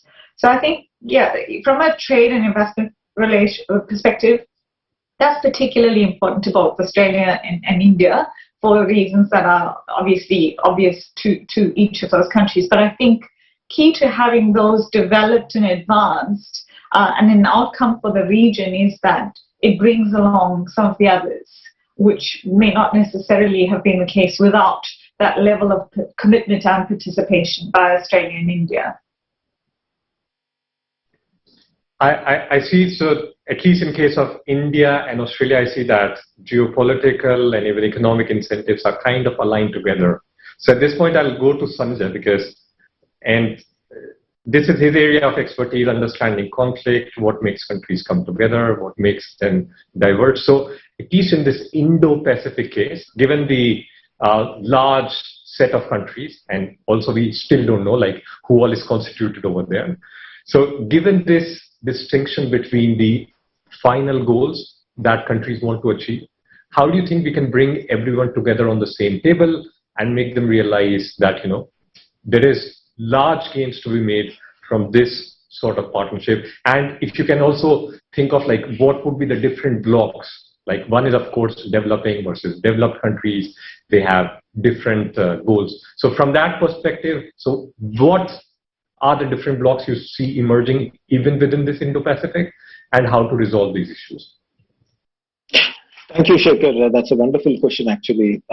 Much of the discussion that we are having is also defined by the power politics that takes place in international politics. I mean, the fact that we are talking about Indo-Pacific today is an indication that there has been a significant power shift to the east. And therefore, the concept of Indo-Pacific, which was in place since 1946, suddenly acquires salience because more and more countries in the larger East Asian region have registered significant economic progress. So power, therefore, defines the way we look at things and the way we frame things. So, in my opinion, there are two misconceptions regarding the Indo-Pacific. One is quite often people define Indo-Pacific as synonymous with Quad. Quad is a framework of cooperation, whereas Indo-Pacific is a regional construct. The second component misconception that people have is that they somehow assume that Indo-Pacific as a regional conception has been designed to contain China. But however, we also should recognize that if India did not rise and demonstrate its promise, would there be an Indo-Pacific construct at play? Doubtful, right? So power politics plays an important role in the way we define regions and concepts. The question now we are having with the reference to Indo-Pacific is, how do we consolidate and ensure sustainable prosperity? Because the larger East Asian region has registered significant economic progress. That is the reason why you have Indo-Pacific concept. Now, how do you consolidate and make it more sustainable? There are two, and there is an important dichotomy emerging here. One is that in the political realm, it is true we don't have an Indo-Pacific security architecture like NATO or other regions of the world, OSCE and others.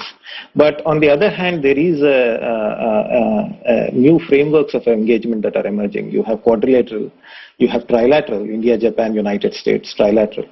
And in the recent past, you had AUKUS, Australia, United States and United Kingdom, trilateral that has emerged. On the other hand, if you see the regional economic architectures that are shaping up, again, there is no Indo-Pacific economic architecture per se, but there is RCEP, and then there is TPP. Both India and United States are not part of RCEP. The possibility of United States rejoining TPP seems to be limited. So what we are seeing, therefore, is in political realm, you have these democratic countries consolidating their bilateral relationship. However, in the economic partnership in the Indo-Pacific region, the RCEP, TPP, both India and United States are not part of this relationship. If that is the case, will it result in a balance of power that is favorable for democracies? That is something that requires a closer reflection and how do we respond to this challenge? Here I would like to draw your attention to a very interesting article written by U.S. National Security Advisor Jake Sullivan in Foreign Policy titled "America Needs New Economic Philosophy. Foreign Experts Can Help." What he's trying to say here is that there has been a disjunction between the way economic architectures were conceptualized and the way the geopolitical goals were set. And he says that there is need to bring in geopolitics into better understanding of international trade politics. And he feels that such integrated approaches will have a better outcomes, both in political and economic terms. There has been, broadly what Jake Sullivan is doing is he's contesting the notion that enhanced economic interactions will automatically lead to better relations. And the recent experience, whether it is in South Korea, Mongolia, and other places, has demonstrated that economic interactions can sometimes result in asymmetrical power interactions. That needs to be noted. And the recent example, for instance, has validated Sullivan's assessment. For European countries, it has become increasingly evident that political relationships and economic relationships should go hand in hand. The recent examples have demonstrated that. A failure to recognize such relationships may result in significant disruptions, as we are seeing again. So that is something that needs to be noted. So there are 3 points here on how do we go about addressing this dichotomy. One, both United States, Japan, and India have common understanding on how to develop connectivity projects, infrastructure projects. The United States Indo-Pacific strategy released last month talks about the importance of Build Back Better initiative and how do we go about building that. So I think that is where we need to coordinate our activities. And in my opinion, Quad countries can do 2 things. Either they can collaborate in building infrastructure connectivity projects, that is, build things together. There is some apprehension that building together infrastructure projects will be challenging. However, you can coordinate in overseas development assistance and infrastructure projects. For instance, if India is building an oil pipeline, the second oil pipeline, the first has already been built into Nepal, the second oil pipeline, can US development assistance and Japanese development assistance and Australian development assistance coordinate their development assistance in a manner that builds related infrastructure around the Indian oil pipeline into Nepal, or similar activities in Bangladesh, for instance. So that is something that needs to be noted. If you are talking about coordination between Quad countries in building Indo-Pacific infrastructure, we should also think of middle and small powers as well. Myanmar, Sri Lanka, and Bangladesh and other places, they have demonstrated by allowing unhealthy economic investments and infrastructure projects, they have a capacity to alter balance of power and therefore bring in anxieties that may disrupt economic interactions between nation states. So therefore it is important to factor them in, and we can think of finally to whether we can expand Quad Plus to incorporate some of these countries with shared objective of building infrastructure based on openness, transparency, and with a willingness to avoid debt traps. Thank you.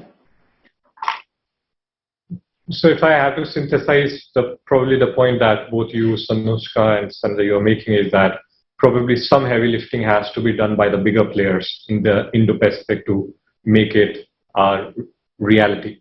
I'll go back to Mohan, and I'm changing the track again. I know that some countries have to come together and do the heavy lifting. We also understand that India has risen, and that's why probably we have this Indo-Pacific terminology. So India is important for this partnership, and India has always been reluctant. in entering such negotiations, such partnerships. And we know that there is some power politics. In this case, of course, it can also be domestic politics within a country. So my question to you, Mohan, again is, and I know you mentioned that there are going to be like very new developments in the digital economy front, and there has to be negotiations. Now, India has its habit of sitting on the sidelines outside the border. How do we change that? So that's a tough question. But India's trade policy, you can accuse it of a lot of things, but I don't think you can accuse it of consistency. I'm being a little sarcastic here, but I think in 2019 we left the RCEP, and in 2020 everybody in the government that I talked to said, I don't think FTA-led trade is the only way to go, and so on. And then imagine my surprise when in 2021 we have announced FTAs with Australia, Canada, Israel, UAE, EU, UK, you name it. So this is a big surprise for me, which makes me believe that RCEP exit had a lot to do with China, frankly. And that is the only conclusion I can come to. I also come to the conclusion that trading to the east of India, while of course that is the economic center of gravity, etc., has proved to be difficult, maybe with the exception of Australia. Australia is far out in that sense. I'm talking of ASEAN, I'm talking of China, where I think traditionally we have faced non-tariff barriers. So I do believe there is an opportunity. I said that we are moving away from MFN-based trade. So the buzzword now is resilient trade.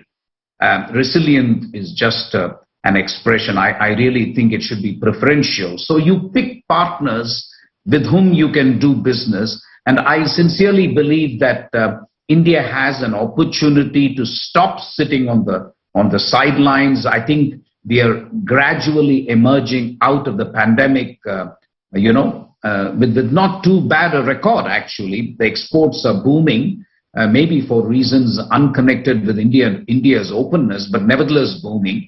So I think we will be able to enter into areas like digital, like trade facilitation, like, for example, climate change. The problem we would have is if agriculture and dairy, that's an issue which is hugely sensitive in India. Auto parts and automobiles will be a problem because their mass employment and competition will be difficult, and the sectors like steel and so on. But if you leave these aside, all the areas mentioned by the Americans in their Indo-Pacific economic framework, whether it is trade facilitation, whether it is resilient supply chains, infrastructure, climate change, decarbonization, digital trade, I think we can do it because we don't have baggage when it comes to digital trade. You cannot tell me that it's going to hurt poor people if I make concessions in the area of digital trade. If anything, it helps them. And we have a fairly good mix of domestic, but also we have Google investments in India, which are substantial. So I think we will have to make up our mind on digital trade fairly quickly. Climate change, I think I'm delighted to tell the audience that India has become part of the solution. There's International Solar Alliance. We participated actively in the Paris Climate Accords, and now we have announced the 2070 as net zero, but more importantly, the goals are really ambitious. Now there, I think the Indo-Pacific countries, especially the developed ones, can give us climate finance, which is critical. And without India really becoming part of the solution, along with China and Africa, I don't see how your objective of 1.52 degrees Celsius can be met. So I think there is a collective interest in making this work. Thank you. Sorry, I'm interrupting you, but if you can briefly mention in 30 seconds. So India burned some capital when it pulled out of RCEP. Like, how serious would the Indo-Pacific countries take India when India goes into the negotiations? No, that's a good question, Shankar, and I cannot hide this under the carpet. I cannot. I think the ASEAN countries and some others have been pissed off, to use very informal language. You participate in 12 rounds, but I think we are at pains to point out that China was the reason. Also, they did not, I think, go out of their way to make sure that our services exports will be welcome. So there was a combination of reasons. I think the problem is not insurmountable, but there is a problem. I agree with you. I'll go back to Amit Hindu once again, because he said Indo-Pacific, we don't know what it is, even in the geographic sense. So if you have to think or gaze into the future, what blocks do you see emerging geographically and also, let's say, economically speaking? And also, if you can touch a little bit upon digital, crypto, how is all that going to come together? Thank you, Shankar. I think again, this is fluid. This is quite nimble. I think we already see the patterns coming up. I mean, one can obviously look at an organization like the Quad, because the Quad, or at least part of the Quad, India, Japan, and Australia have announced initiatives like the Resilient Supply Chain Initiative.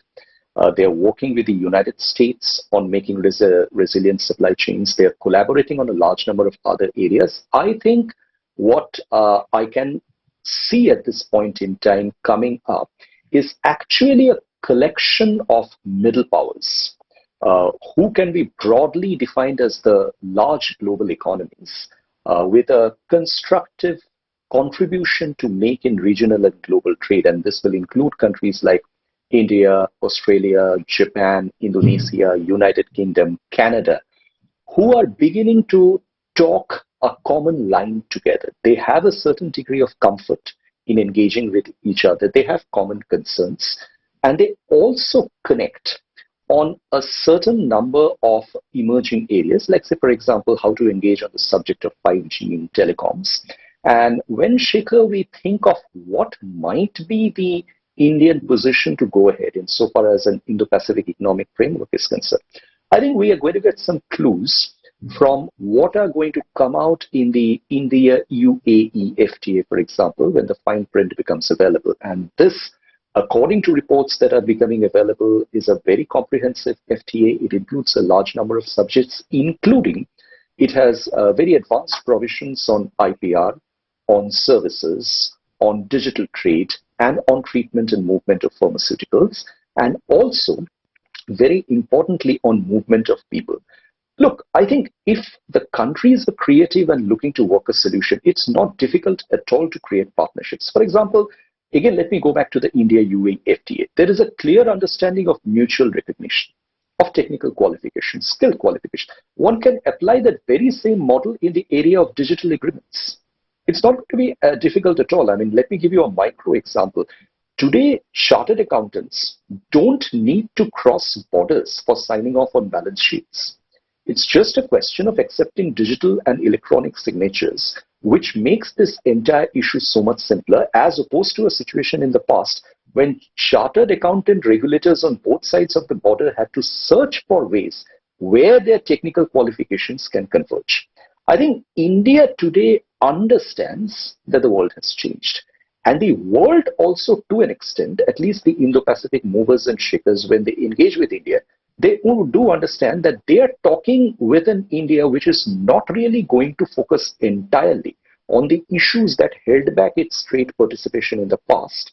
While those issues might remain important from a domestic political purpose, there are also other issues on which India is willing to aggressively look forward. For example, when you look at the question of digital currencies, as I mentioned, the first step in this regard, if one looks at the countries which are looking at interoperability, you actually have South Africa as one of our partners in several common positions in global and regional trade. We are a member with South Africa in the BRICS club. And we can actually go ahead and engage in a far deeper consultation with South Africa and other countries on interoperability of a sovereign digital currency between the two countries. What that immediately means is that you expand the networks that exist. I mean, between India and Singapore, there is a running exchange between UPI and the net systems. This is going to be expanded further into 2 more digital payment blocks come June of this year. So already the blocks have begun coming into shape.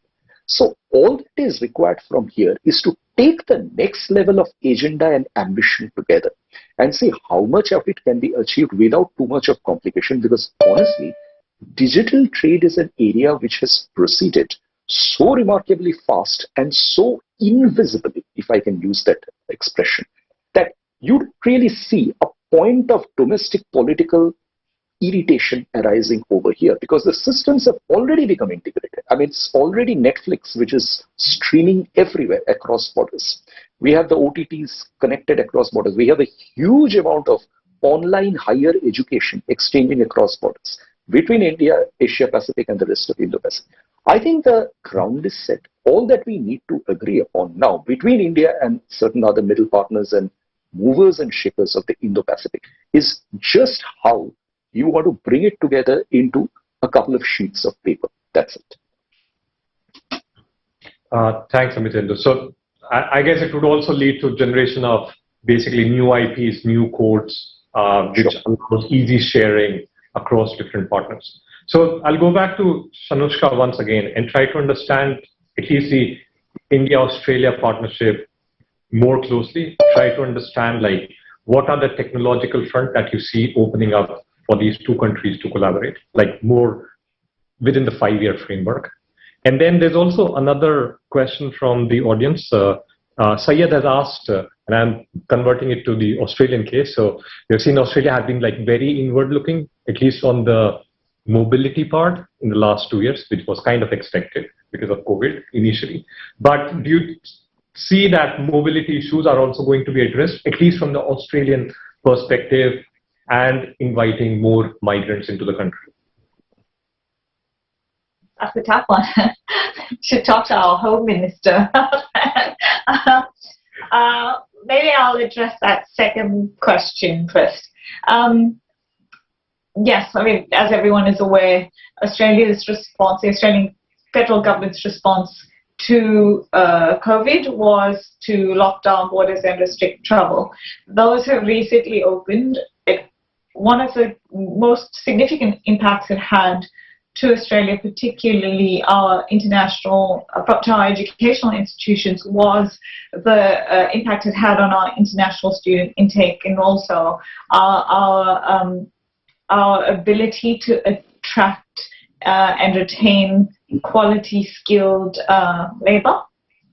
I think the impact of that we're still reeling from in corporate Australia, frankly. So in my day job, I'm a partner at a national law firm in capital markets, and we're seeing it across a lot of our clients in terms of the impacts that they've seen to their businesses because of that. I think the point that we've reached now is the recognition that harm we need to undo, and we need to undo that quite quickly. And you're seeing the level of movement and interaction in terms of for example, international students from India had their visa application fees waived by the Australian government as incentives to make our international students feel more welcome. And I know not dissimilar measures are being considered around some of the other migration. So it's certainly something that I think is this government is very well aware of, and they're seeking to do more. How quickly that will translate, I do not know. The other situation that we find ourselves in right now is we're weeks away from possibly a change in government, because we've got an election coming up, and that will obviously have impacts on policies. One policy I don't think will change whether we have a Liberal government or a Labour government is how significant our relationship with India is, and the steps that are being taken to advance that, particularly from an economic perspective in terms of the sector. In terms of the first part of your question around, I guess... I think we only have 2 minutes, so I'll to put Sanjay once, and then... All good. Thank you. Yeah, sorry to cut you in between over there, but we're really short on time over here. So totally fine. Just closing, last question for you. So both Amit and Mohan, they talked about that there are some domestic issues in India, and probably India is going to overcome them given how digital trading in digital is already happening. And so maybe it would be slightly easier to sell.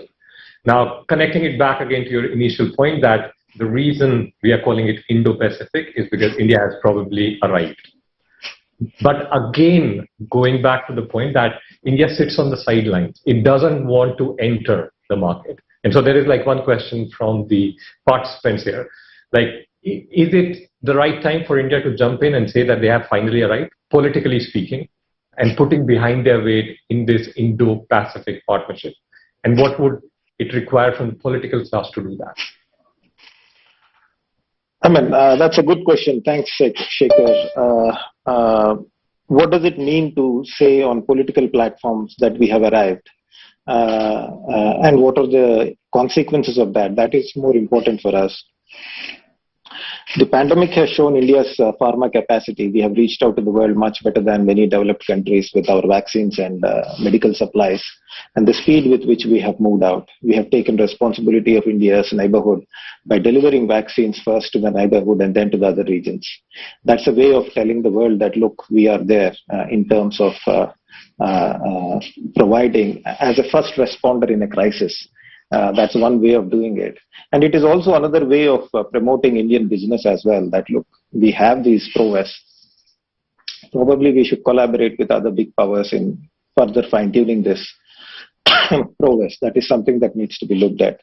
The other dimension that I would like to draw your attention is, again, as a political scientist and international relations person, is that much of the trade also happens with the political background. India, UAE, FTA, it happened in a geopolitical context. Then we have a West Asia quad coming into play of India, UAE, United States and Israel sitting together and having a conversation. There were three geopolitical developments. One is the Abrahamic Accords, the possible US decline in the use of Middle Eastern oil in future, and the growing recognition within the Middle Eastern countries to diversify their trade. All this prompted India to be a player in this region as well. So that is another way of projecting power for our own benefit and recognizing the geopolitical power dynamic and taking advantage of it and building trade relationships on top of that. So that is how, in my opinion, power and trade have an interplay. So if I have to take your idea forward, it's again going back to that concentric circles, having multiple bilateral, trilateral agreements. That's how India would require. Indeed. Going forward. Indeed. Perfect. So once again, thank you everyone, Mohan, Sanushka, Sanjay, and Amitendu for taking out time for this discussion today. I hope we'll take it forward next time. I'm sure there are a lot of issues coming up, and there is going to be a lot of negotiations, a lot of new technologies coming in, and we'll see a lot of developments in the future. Thank you once again. Thank you for joining this panel discussion. Thank you, Shankar. Thank you, Shankar. Thanks to all the participants. Thank you. Thank you. Thanks, everybody.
Good afternoon, everyone, and welcome back to this session. This is the penultimate session of the two-day conference and a very important session.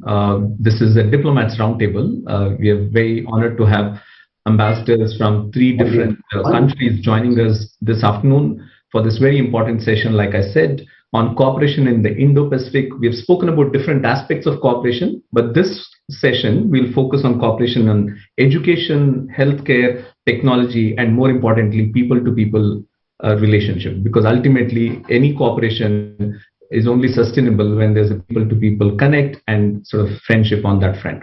I want to sort of thank all my distinguished colleagues who have joined us this afternoon on the panel, and I'll do a very quick introduction of all the delegates over here and then hand it over to Dean Pilutla to take this forward. Ambassador Patricia Lassina, who's the Chargé d'Affaires at the US Embassy in New Delhi. Welcome, Ambassador. Thank you so much for joining us this afternoon. Ambassador Lassina comes to Delhi. She came in September 2021 from Frankfurt, where she was the US Consul General there. And, you know, it is in a wonderful position here in Delhi to sort of oversee the US-India Dosti and the relationship. And I'm sure this is something that you sort of are enjoying doing at this point of time. I want to thank you on behalf of ISB as well for, you know, the strong relationship we enjoy with the embassy. Thank you very much. Thank you for the invitation. Thank you. I want to welcome Ambassador Ugo Astuto, who's the EU Ambassador to India and Bhutan. Ambassador Astuto is a member of the Italian Diplomatic Service. He's served in different parts of the world and was also the deputy head of the mission of the Italian Embassy in New Delhi. Ambassador Astuto has been in this position since 2019. Ambassador, welcome, and thank you very much for joining us this afternoon. Thank you. Thank you for inviting. Thank you. Ambassador Kunuhiko Kawazu, who is the Deputy Chief of Mission at the Japanese Embassy in Delhi. Ambassador Kawazu, thank you very much for joining us. Ambassador Kawazu has been the Ambassador of Japan to ASEAN, the Asia-Europe Meet, and has held other important 10 appointments in his tenure as part of the Japanese Foreign Service. Again, Ambassador, on behalf of all of us here at the ISB, welcome to you. I feel honored to be here. But by the way, I am not ambassador. I am DCM. I am still young. Thank you very much. Thank you. Thank you very much. I won't have the doubt about the next panel. Dean Pilutla, who's our own, is Madan Pilutla is the Dean of the Indian School of Business. He's the 6th Dean of the school, joined us in July 2021, comes to ISB after having spent more than 2 decades at the London Business School. Madan, over to you. Thank you. Thank you. A very good afternoon to all of you, and a warm welcome to the 3 distinguished panelists that we have today.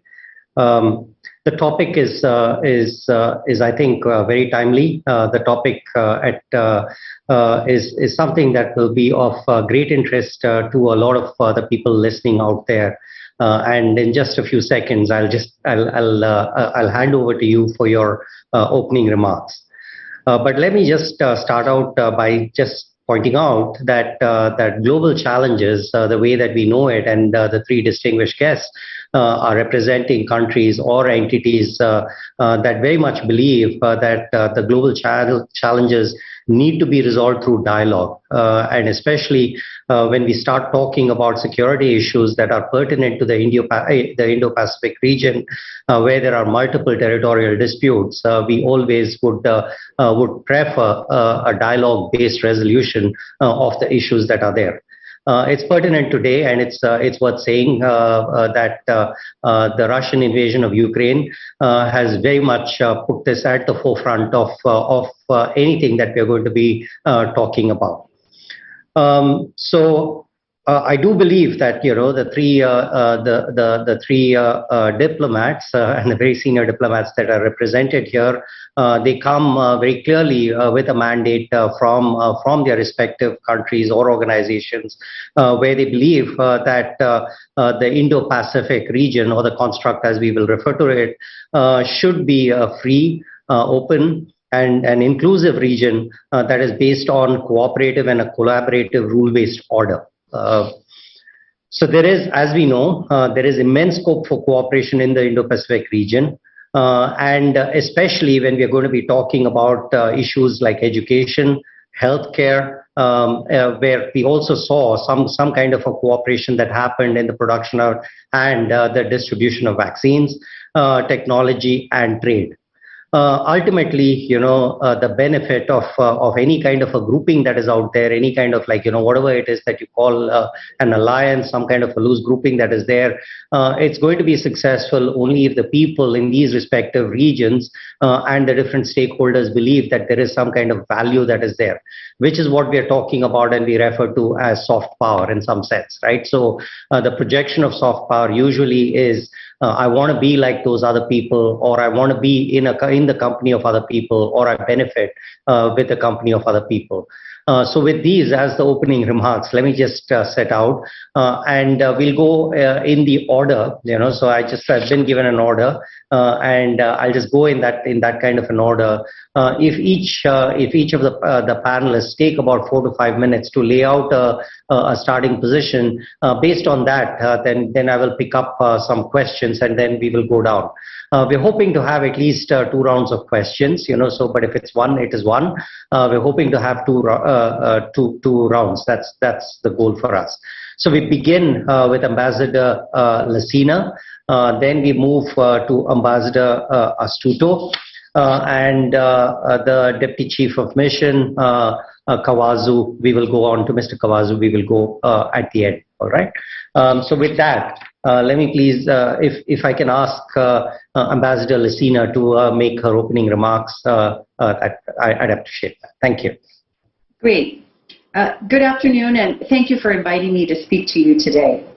I'd like to recognize Dean Palutla and the Indian School of Business for organizing this event with the U.S. Consulate General in Hyderabad on a topic of critical importance to both of our countries and indeed to countries across the region.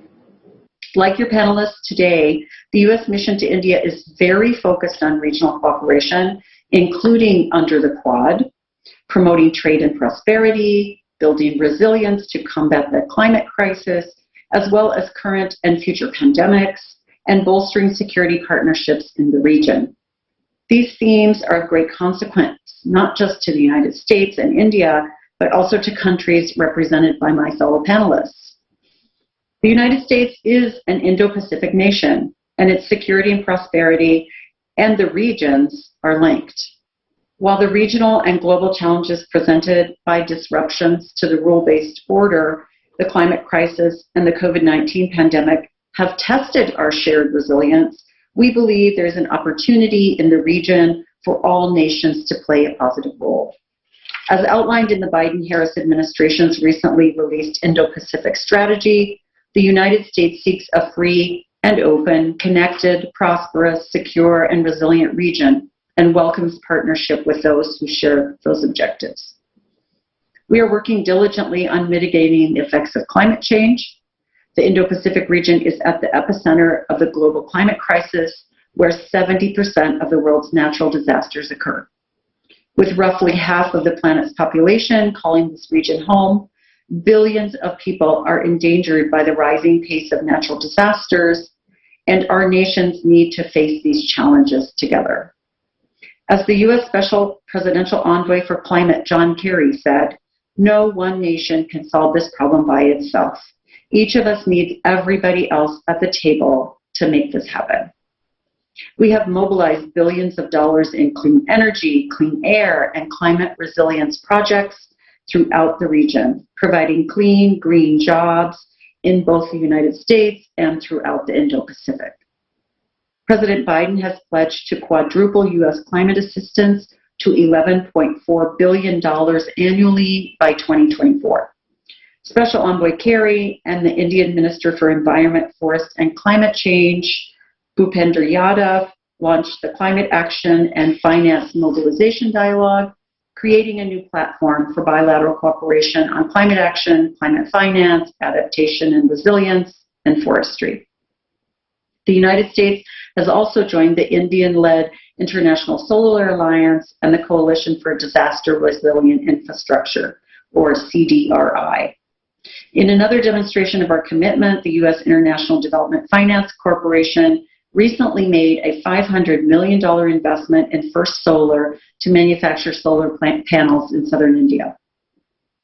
20 years ago, the United States partnered with the Confederation of Indian Industries, CII, to bring the U.S. Green Building Council to Hyderabad, which gave rise to the CII Godrej Green Business Center, helped launch the Indian Green Building Council, and spawned an entire industry of more resource-efficient green buildings across the country. India is now one of the world leaders in the number of green buildings constructed. We continue that work and today are partnering with the Telangana State Renewable Energy Development Corporation on the design of their new net zero office complex. We have also funded the creation of a new regional network called the Climate Action Champions Alumni Network. It will bring together 100 individuals, alumni of U.S. government-sponsored exchange programs, to lead climate action policies and initiatives in their respective countries and in the region. Over the course of 30 months and through in-person and virtual conferences and workshops, these 100 individuals will form a community to provide the region a cohesive vision for climate action focused on green technology, the impact of climate change on biodiversity, climate-smart agriculture, climate finance, and climate change policymaking. I can't wait to see what this dynamic group of leaders can do for the region. Last October, I was in Hyderabad to participate in a ceremony that fulfilled a commitment made by President Biden and his Quad counterparts to contribute to the production of 1 billion vaccines for the Indo-Pacific region by the end of 2022. Under the Quad Vaccine Partnership, the United States provided $50 million in financial support to expand COVID-19 vaccine production at Hyderabad-based vaccine manufacturer Biological E Limited, or BioE as we call it. Vaccine-related assistance from Quad partners does not come with strings attached. Quad partners recognize that sharing free vaccines across the globe will bring this pandemic to an end more quickly. It's the right thing to do morally, the right thing to do from a global health perspective, and the right thing for the security and well-being of all our nations. Another important contribution of the Quad to this region is our robust coordination on humanitarian assistance and disaster relief. As many of you know, the Quad traces its origins to our country's maritime coordination in the aftermath of the 2004 tsunami. The initiative proved to be a catalyst for rallying other international efforts on behalf of affected countries. More importantly, this cooperation has led to Quad discussions on humanitarian assistance and disaster relief. The United States and India regularly participate in increasingly sophisticated joint exercises that include elements on disaster response. Finally, the U.S. government has supported several public policy diplomacy initiatives in the Indo-Pacific that bring together the private sector, public officials, scholars, and civil society to build connections and partnerships, exchange best practices, and stimulate innovative problem solving. Our embassy in New Delhi and our 4 consulates across India are currently organizing almost a dozen events that bring together participants from across the Indo-Pacific. This conference is one example of how our government has encouraged people-to-people ties. Recently, I addressed a gathering of scholars and practitioners at an event hosted by the Gateway House in Mumbai.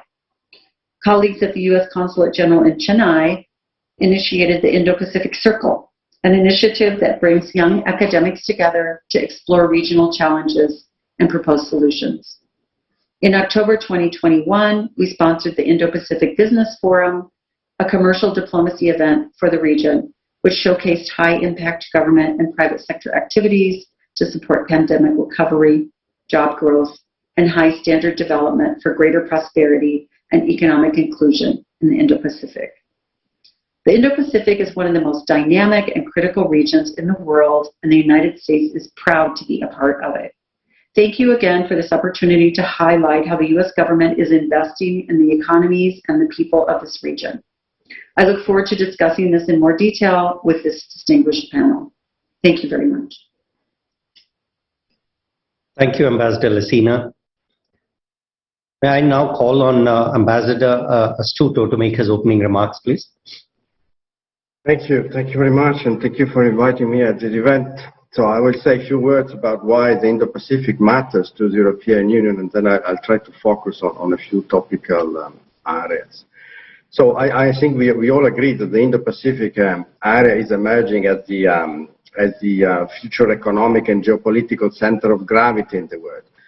It's growing economic and social and political weight. I think has already made it a key player in shaping the future world order. And the European Union and the Indo-Pacific are highly interconnected. We are, the European Union is a top investor and the leading provider of development cooperation to the region. And we are one of the largest trading partners. Let me give you a few basic figures. So together, the Indo-Pacific and the European Union hold over 70% of global trade. And we represent 60% of foreign direct investment flows. The region, the Indo-Pacific as a whole, is the second largest destination of EU exports.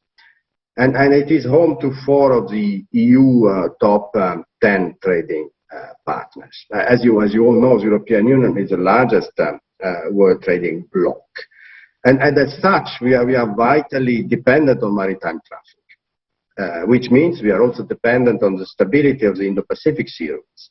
Around 40% of the EU foreign trade passes through the South China Sea. So as you can see, we do have a big stake, and maintaining regional stability is very much in our interest, and it certainly is a shared concern with our partners in the region.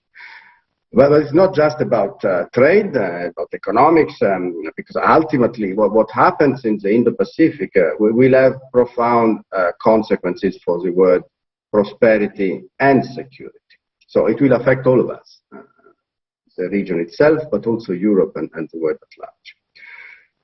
So we have a stake, and we believe we are ready to play our role in enhancing stability, sustainability, and prosperity in the region. Our vision for the Indo-Pacific, as you said at the very beginning, is based on a cooperative approach to international relations and defending the rules-based system of world governance. All this grounded in respect for international law. And specifically, when it comes to the maritime space, the UN Convention on the Law of the Sea. So we believe we have a stake, and that is why we have launched a dedicated strategy, ZEU strategy for the Indo-Pacific. Last year, it highlighted 7 priority areas where we want to intensify cooperation with our friends and partners in the region. So let me give you the gist of these priorities. First, sustainable and inclusive prosperity, which also means deepening trade links with the region. Second, green transition. So we want to work together with our partners to fight climate change, to fight biodiversity loss. And we want to promote the transition towards clean energy. Third, ocean governance. So we intend to work with our Indo-Pacific partners to ensure the sustainable management of the ocean resources, which are, as we all know, increasingly scarce. Then digital governance.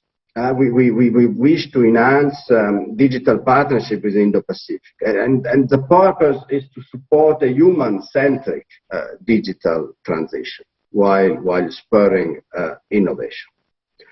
Connectivity. We are working with our Indo-Pacific partners such as India, who share our vision for a connectivity which is sustainable, inclusive, and rules-based. And we recently launched a major policy initiative in that respect, the Global Gateway Initiative, which has global relevance. But the Indo-Pacific is certainly an important piece of the puzzle. Another priority, security and defense. We want to promote an open and rules-based regional space, and that's why we are planning to enhance our engagement with member states deployments and boost maritime capacity and surveillance. And finally, human security. finally my list, but not in terms of importance, because we put under this item also the support to healthcare systems, and considering that we are just, well, hopefully touching good out of a major pandemic, it's important we prepare for future pandemics, and that we support least developed countries in the Indo-Pacific to do so. So the time is limited, so let me just focus on a few of these priorities. And inevitably, I will start with climate change. And the green and digital transition are twin priorities for us in the European Union, and I think for our partners in the region. The climate change is an existential challenge. We have all read about the recent report by the IPCC panel. It's another clarion call to the international community. So we need to act fast if we want to leave to the next generation a world which is still fit for human life as we know it. At the COP in Glasgow, we just made it. We just managed to keep within sight the 1.5 target, only just. And in order to achieve that target, we have to act together with consistency and determination. And as Patricia said earlier, the Indo-Pacific is particularly exposed to the consequences of climate change, and the increase in sea level may put into question the very survival of many communities in the Pacific. So we as European Union, we have put the fight against climate change and biodiversity loss at the center of all of our activities through what we call the Green Deal. And we have passed a law, the climate law, which means that our target to reduce by 55% net greenhouse gases emissions by 2030 and to reach climate neutrality by 2050, well, these are not aspirations, but legally binding commitments. But we all need to work together to achieve the Paris objectives, and in the Indo-Pacific, we have crucial partners to do so, including India, obviously. And in India, we are supporting the two flagship initiatives of the Indian government, the International Solar Alliance and the Coalition for Disaster Resilient Infrastructure. So I say twin priorities of the green and digital transition, because the digital transition can hold the key also for a successful green transition. And it's important that we together foster innovation, we create an environment which is conducive to innovation. And for us, for like-minded democracies, this also means setting clear bounds and a conducive legislative framework for issues such as data protection. And then we need to work on security of the networks and cyber security. So plenty of scopes there, again, to work with our Indo-Pacific partners. Healthcare. The COVID-19 pandemic, I think, has demonstrated as never before the relevance of multilateral cooperation. So this is also a focus area for us with many partners in the Indo-Pacific. The EU, as you may know, has been a major supporter of the COVAX facility. We are a major donor of vaccines through COVAX and beyond. By mid-February 2022, the European Union donated and delivered more than 319 million vaccine doses. So our approach is based on solidarity. And we are ready to address weaknesses in international supply chains and global production capacity. And to consider together with partners also how best to prepare for possible future pandemics. And the link has been demonstrated between the loss of biodiversity and the risk of new pandemics. So these are two challenges we need to work together, to look at together. Education and technology. So under the European Union Research and Innovation Programme, Horizon Europe, as well Erasmus+, the education and training program of the European Union, are brand names in Europe, and I think also in the Indo-Pacific. And these are open to students, researchers, innovators, and institutions from all over the world. So to give you a concrete example, over the period of between 2014 and 2020, Erasmus+ has allowed more than 18,000 exchanges of students and teachers between the Indo-Pacific and Europe. And this clearly has set the ground for advances in academic studies, in research, but also in establishing the network for people-to-people contacts, which after all, for us, open societies, that's the foundation also for political partnership. So let me conclude here simply by recalling that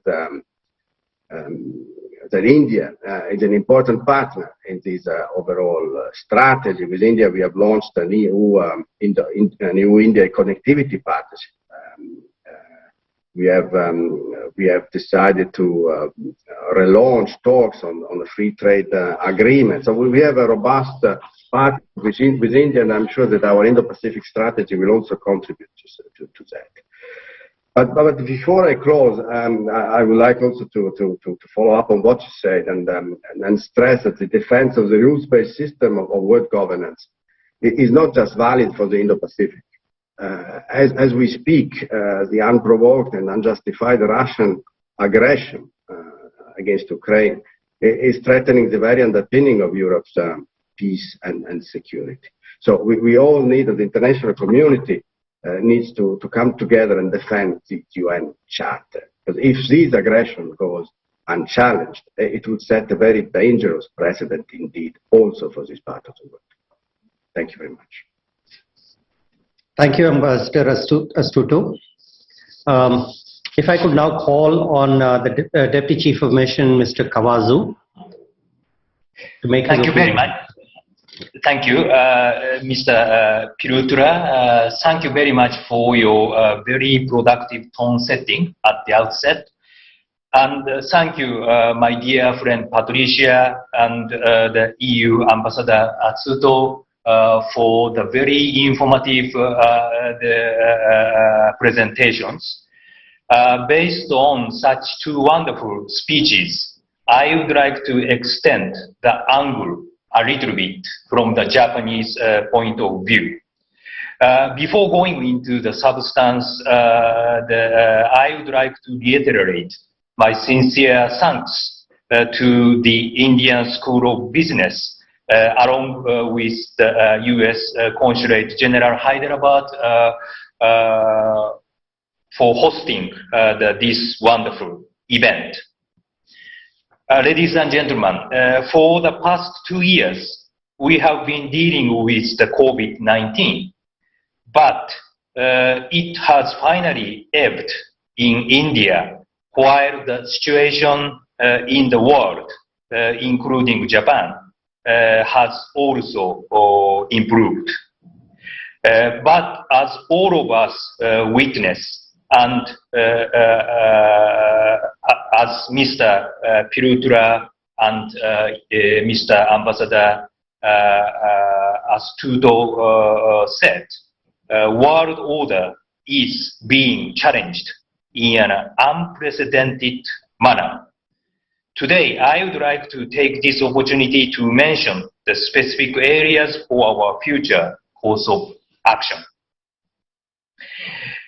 When the 4 leaders of the Quad met in Washington, D.C. in September last year, they called a free and open Indo-Pacific a bedrock of their shared security and prosperity. Following the lead of our leaders, our goal is to build cooperation in the Indo-Pacific that support security and prosperity for all participants in the region. In doing so, we should not build the exact same architecture as the pre-pandemic time, but instead, we should design it in a way that incorporates contemporary priorities. One of the lessons the pandemic taught us is the importance of resilience. During the COVID-19 crisis, countries whose supply chains were dependent on a single country had to face serious shortages of resources in various industries, right from manufacturing to critical medical supplies. Moreover, excessive reliance on specific countries, be it trade or infrastructure investment, also make nations vulnerable to economic cohesion and could even lead to a loss of autonomous decision making. With this in mind, India and Japan together launched a couple of initiatives, including the Supply Chain Resilience Initiative, launched in 2020 by India, Australia, and Japan to build diversified and dependable supply chains. Such initiatives are based on the principles enshrined in G20 principles for investment in quality infrastructures in 2019, which are also confirmed in the Partnership on Sustainable Connectivity and Quality Infrastructure, which was signed by the leaders of European Union and Japan. I feel very much honored that this EU-Japan connectivity partnership later became the template for the similar partnership between India and EU, which I think the EU ambassador just elaborated on. Turning to the trade, Japan has achieved free and fair economic zones in collaboration with like-minded countries. With our ally, with our only one ally, the US, the trade agreement, together with the agreement concerning digital trade, entered into force in January 2020, following another big project, EU-Japan Economic Partnership Agreement, that entered into force in February 2019. Such trade frameworks are guiding Japan to continue to strongly oppose unfair trade practices resulting in economic coercion and maintain a rule-based, free and open international economic order.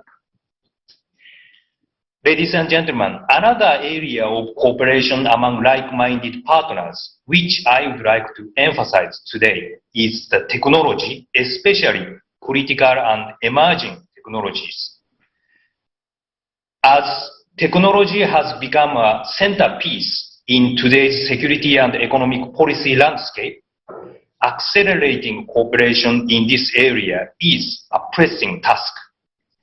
Japan has been promoting cooperation in the field of science and technology with various countries, including those in the Indo-Pacific.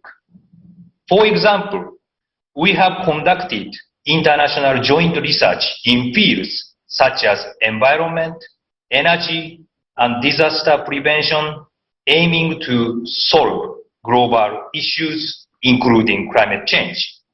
I'd like to stress the fact that it is becoming even more essential for the Indo-Pacific nations to support technological development and innovation in such a way that it facilitates universal principles of freedom, democracy, basic human rights, and rules of law, and promotes sustainable, inclusive, and resilient economic development in the region. Importance of active people-to-people exchanges in various fields, including science, technology, and trade, cannot be stressed more, especially for envisioning post-COVID Indo-Pacific region. People-to-people exchanges has been severely impaired over the last 2 years due to the coronavirus pandemic. Japan had accepted more than 310,000 foreign students, mainly from Indo-Pacific region prior to the pandemic. But as of May last year, the number reduced to approximately 280,000 people, students, and we believe the number declined further the following year. Standing at the threshold of a promising post-corona world, we hope that the trend of people-to-people exchanges in the Indo-Pacific region would be changed.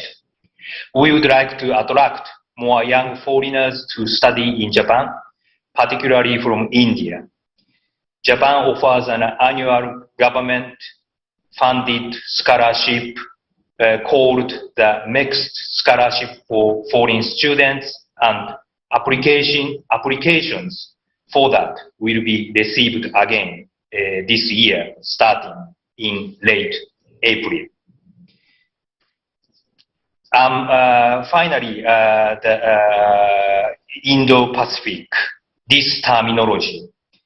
Among diplomats, there is a famous discussion. Who was first to mention this word, Indo-Pacific? I don't like to go into details for this particular question, but modestly speaking, Japan no doubt belongs to the first group initiating this idea. I was so delighted that the then President of the United States, Trump, mentioned free and open Indo-Pacific in November 2017. I would like to repeat again, not President Biden, but the former President Trump mentioned this free and open Indo-Pacific together with his slogan, America First. Our precious like-minded partner, EU, adopted the Indo-Pacific Strategy paper late last year, which includes the 7 areas of priority, which Ambassador Astudo kindly explained to us today. And also the EU hosted the historic ministerial Indo-Pacific meeting last month. G7 communique last year also mentioned Indo-Pacific. Our historic framework, Quad, has played a significant role in this context. Today, I am next to my dear US and EU colleagues and surrounded mainly by Indian audience. Being in the middle of like-minded group is always nice. I would like to conclude my remarks by wishing further success to Indo-Pacific cooperation. And by the way, this is not related to today's topic, but today, 11 years ago, we, Japanese, are hit by the East Japan earthquake. Using this opportunity, I would like to convey our sincere gratitude to all who have done for us, for our victims. We appreciate such goodwill a lot. Thank you very much. Thank you very much. So there are a lot of things to talk about. Very, very interesting conversations that we can possibly have. So at some point, and all three of you I'm going to talk on, because you spoke quite a lot on climate change. So we will come back to climate change. But let's begin with what I think will be a semi-provocative question, right? So I'll ask you, Ambassador Lassina, and the Deputy Chief of Mission, Mr. Kawazu, I'll ask you this. So about the Quad, right? So as members of the Quad, it was described by a Chinese foreign minister and as an Indo-Pacific NATO. So I just want to know, I just want to know what your reactions to that are, and the underlying kind of like, the underlying sentiment is that this is something that has come up in order to contain China. So Thanks for the opportunity to address this because it comes up often. As I said in my remarks, the basis for the Quad was actually the maritime cooperation during the 2004 tsunami.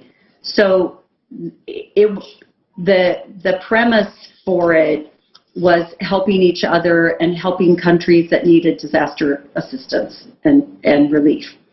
But you're asking really what is the Quad? I mean, I think that's really the bottom question.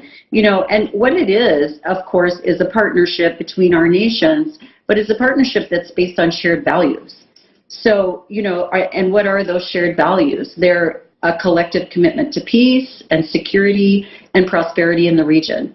That covers pretty much everything that we work on. It convenes these 4 democracies that are like-minded, and what we're working for is for a region that's free, open, inclusive, healthy, anchored by democratic values, and unconstrained by coercion. And several of my colleagues have also used that word, about coercion, and that's something that we need to be very careful about given what is happening in the world today. It's not created to contain China, as some people might say, or any country. It's a partnership that respects the rule-based order and wants to work together under that order. Countries large and small that want to play by the same rules and uphold this international community that we've built very painstakingly since World War II.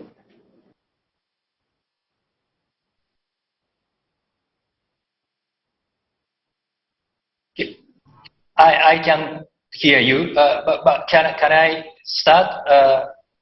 Yes. Yeah. Sorry. Okay. Thank you very much. So Patricia already explored all of the basic concepts. As a second speaker, it's a little bit difficult, but what I would like to add is, this comparison to NATO, this is the out of context, I think, because the NATO, obviously, this is a defense military mechanism. If the defense of one member is in danger, then the others will have the obligation to defend such member. This is a basic the structure of NATO. Quad is totally different, like the Patricia mentioned. This is basically the cooperation mechanism. But the important thing, this is this aspect while the Patricia already mentioned, I also would like to stress a lot. We are based on our precious shared values. If a country is supportive or appreciative to the idea free and open Indo-Pacific, the cooperation is the door of the cooperation is always open. While Quad itself, this is quite new, and we do not have we would like to concentrate on the deepening our cooperation among 4 members as of now. But for each topic, be it the climate change, maritime the safety, the coast guard cooperation, such aspect, the inclusiveness is always the key word, and the EU is always our very important cooperation partner from this point of view. Thank you very much. Thank you. Thank you, Mr. Kawazu. Quickly, I've been told that we are running out of time, but I wanted to, first I wanted to make a submission to all 3 of you, and then we'll go to the question of sustainability. at least all three of you spoke about the deep education imperatives or exchanges that you have with the region, with India, and so on. What I want to put down as a beneficiary and I lived in the UK for very many years. We benefited from the European Research Council's grants in the research that we were doing. Having studied in the United States and knowing how well funded research is in the United States, my submission to you is that research right now is a global enterprise. Almost at anyone who's operating in that enterprise wants the output of any of the research that we're doing for it to be open, so that open access. We are trying not to publish in journals that don't have open access and so on. So what I would just put as a submission to all three countries, which are huge, I mean all three, like, you know, two countries and the European Union, which are huge supporters of research. I just want to put down here a thought that could you open it up, all the grants that you have, could you open it up much more than they currently are to the rest of the world? Because the talent that you need to solve some of the big problems in the world are not just resident in your respective geographies, they are all over the place. Okay, that's just one quick submission that I want to put down, and it comes from where I am right now as the dean of an institution that values research, but also comes from somebody who has directly benefited from the research grants, the very generous research grants that have been offered by your respective governments, by your respective the departments that are state controlled. But the thing about sustainability, and I want to put down here, I want to start with Ambassador Astuto here. So you talked about the green transition, right? So as being very central to among the 7 initiatives that you have in the Indo-Pacific. And you also mentioned something intriguing for me, which you said that you know, the digital transition is closely aligned with the green transition. So you said that the two of them are tied to one another. I have my own thoughts about what that would be, but if you could, like, you know, just put that out and say, what does that mean for us? What are the specific initiatives that you think you envisage are going to come out in the Indo-Pacific on those two aspects of the 7 things that you talked about? That would be helpful for us.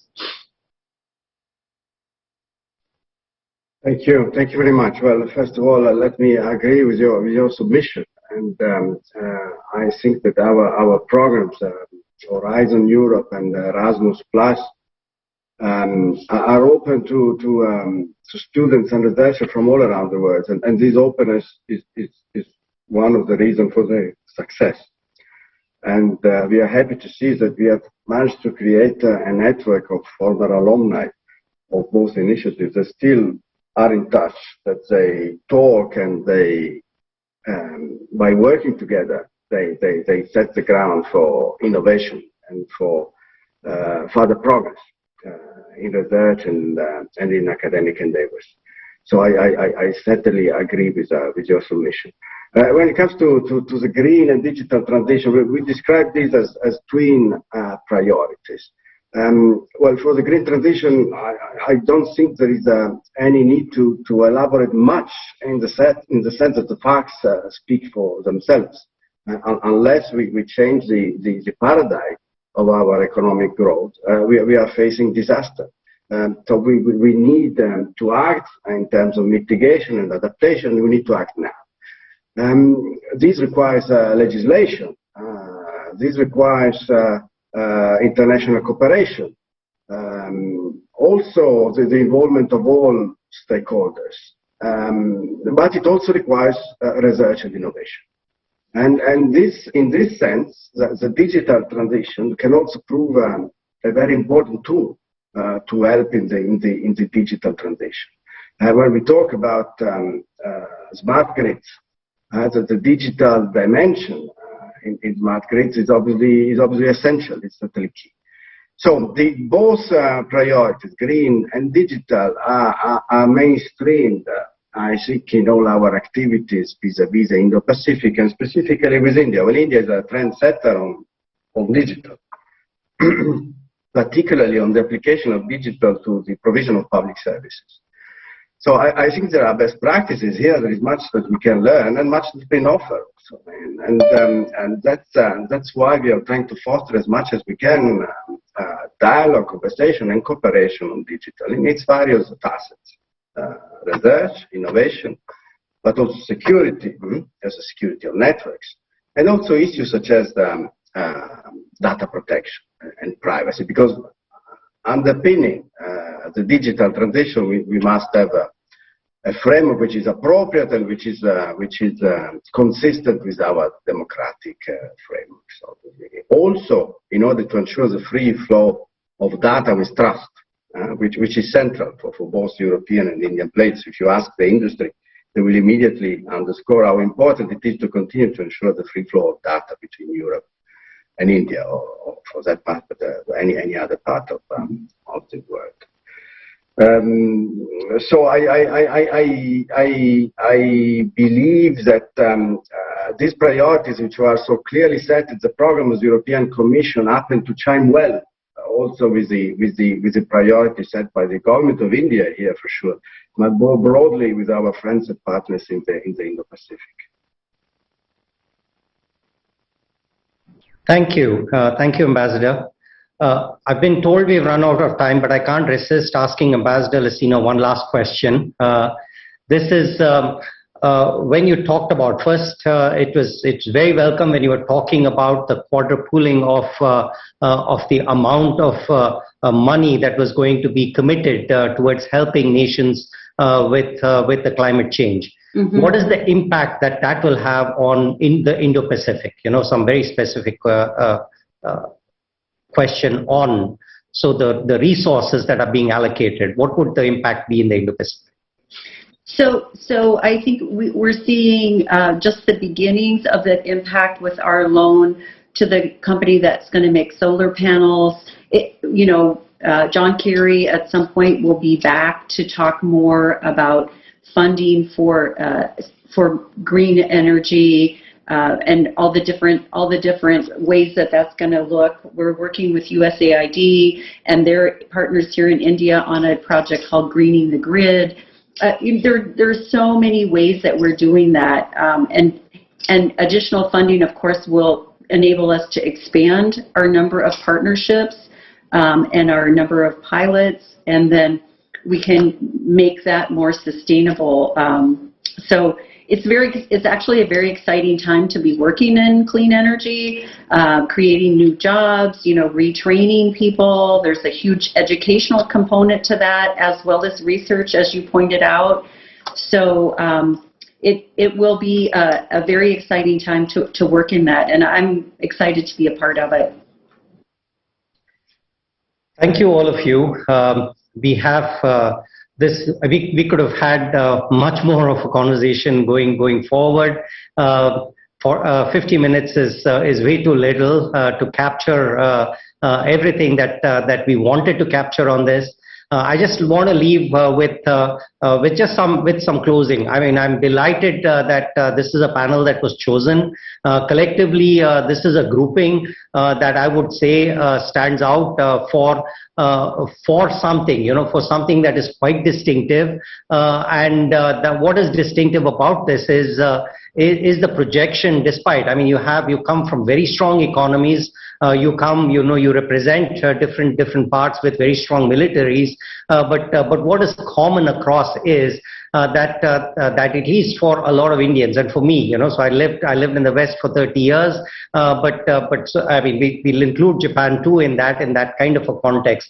What is great is that these are aspirational countries for a lot of us in India, and very simply because of the soft power that you project on account of the conduct that is out there in the world, on account of the cooperation that you extend, on account of the wonderful technological advances that help improve people's lives. So I wish we could have explored more of that in this conversation. But thank you very much for for graciously accepting our invitation to be part of this. And I'm really sorry that we've had such little time to offer to you for you to talk about the different aspects of what I'm sure you would have been willing to and eager to talk about. So thank you. Thank you. Thank you. Thank you for the invitation. Thank you so much. Thank you. Thanks a lot, Dean Pelutla, and to all our distinguished diplomats who have joined us this afternoon. I agree time was short, but given the COVID protocols, we had to do this as an online thing. Else, at least, we would have typically said these conversations can continue post the panel. But I'm sure we will have an opportunity to invite you all to our campuses and sort of, have these conversations. Thank you very much. Over to you, Sandeep. Thank you. Thank you. So we just concluded an enlightening session on areas which are very critical for any country: education, healthcare, technology, and people-to-people connect. So with that, we come to the most interesting and exciting part of today's session, the valedictory session. It is on exploring soft power diplomacy. For the valedictory session, we have an illustrious speaker, Dr. Vinay Sahasrabudhe, who is President of Indian Council for Cultural Relations, ICCR. Dr. Sahasrabudhe is also Chairman of Parliamentary Standing Committee on Education, Women, Children and Youth and Sports. Dr. Sahasrabudhe will speak on the way forward exploring soft power diplomacy, and the objective of this session is to explore the future and underexplored potential of the region's transnational networks that strengthen soft power diplomacy in the Indo-Pacific region. Over to you, Dr. Sahasrabudhe. Namaste and greetings to all the delegates who are attending this international conference on the subject, a roadmap for Indo-Pacific Regional Cooperation in a post-COVID-19 world order. I must congratulate the organizers for having taken up this issue for deliberations, and I'm happy that many knowledgeable persons, authorities in their own disciplines, contributed in this particular discussion about the Indo-Pacific Regional Cooperation. As a student of international relations, I believe that when we talk about regional cooperation, the things that normally get focused are about trade, commerce, industry, and similar such things. But I believe regional cooperation, after all, is about people-to-people connectivity, and in that order about cultural cooperation as well. Because I believe that there are several issues ranging from terrorism to multiculturalization which are about culture. And these are becoming challenges in certain parts of the world, and therefore we just cannot undermine the importance of culture, the importance of soft power. To that end, it is really appropriate to end this conference with some reflections, some deliberations, some exchange of ideas and thoughts about how do we evolve a stronger cooperation between different countries on the basis of our culture, which is also called as soft power in different words. As a student of international relations, I believe there are at least 6 ingredients when it comes to regional cooperation in the context of culture. Firstly, for the Indo-Pacific region, I believe that it is required that we understand several cultures and subcultures that are there in this particular region. Every country has its own identity. Every country has its own history, its own cultural moorings. And before we recognize them and honor them, first of all, we need to understand them. And therefore, whether it is a small country like Papua New Guinea, or let's say a very small country like Fiji, all these countries and people over there are also entitled for equal amount of dignity, equal amount of security, and equal amount of opportunity as well. And therefore, this equality of dignity, security and opportunity, I believe, will lead all of us towards greater democratization in the cultural context of this entire region. So this, I believe, is the first and foremost requirement. No matter how small a country is, no matter how less the population that stays in a particular geographical area, every other community, every other social group has its own identity, and we have to respect, we have to learn to respect all such smaller identities. This is the first point. Secondly, to ensure this, we have to create greater awareness, because we get to know about countries at the very initial stage through our textbooks.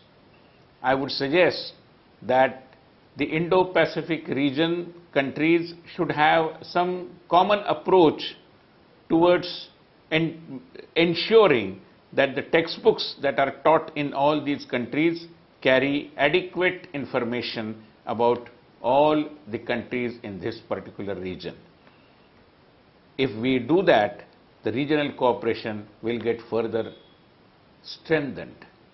Because whatever we learn in our textbooks when we are in class 7 or class 8, that remains in our mind. It is kind of etched on our minds, on our thinking for years together. And therefore, we have to ensure that our textbooks give due importance to the Indo-Pacific region countries, which is perhaps the beginning of the beginning of regional cooperation, and therefore greater awareness and special efforts to ensure that are required.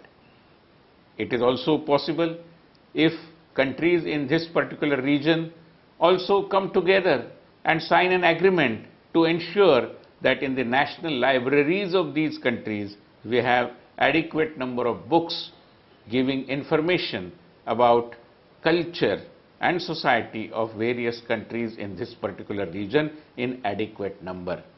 Like cultural exchange, I think this kind of knowledge exchange will also help us, because libraries are the temples of knowledge, and there we need to have many more books on countries that are the part of this Indo-Pacific region. My third point is respecting the uniqueness and the identity. I have already dwelt on that, but I would particularly suggest that when we talk about identity, there are various facets of identity.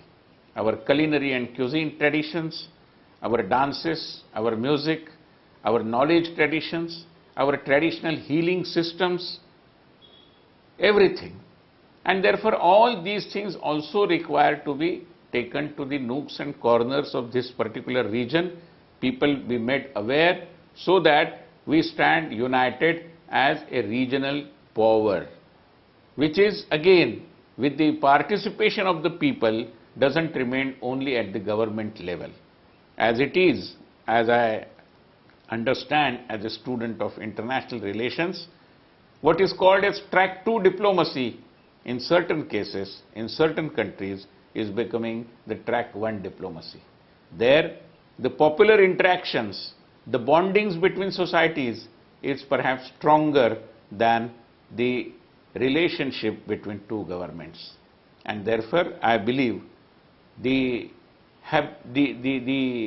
culture of respecting the uniqueness of every other community and society in this particular region requires to be cultivated through special efforts. We have to go a long way in this regard and ensure that smaller countries are also given due respect as a country, as an independent nation.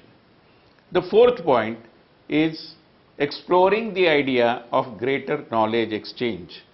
For example, in the entire Indo-Pacific region, there are civilizational societies, civilizational countries, and the traditional moorings of these societies are extremely strong, extremely powerful, that provide them some kind of a unique identity.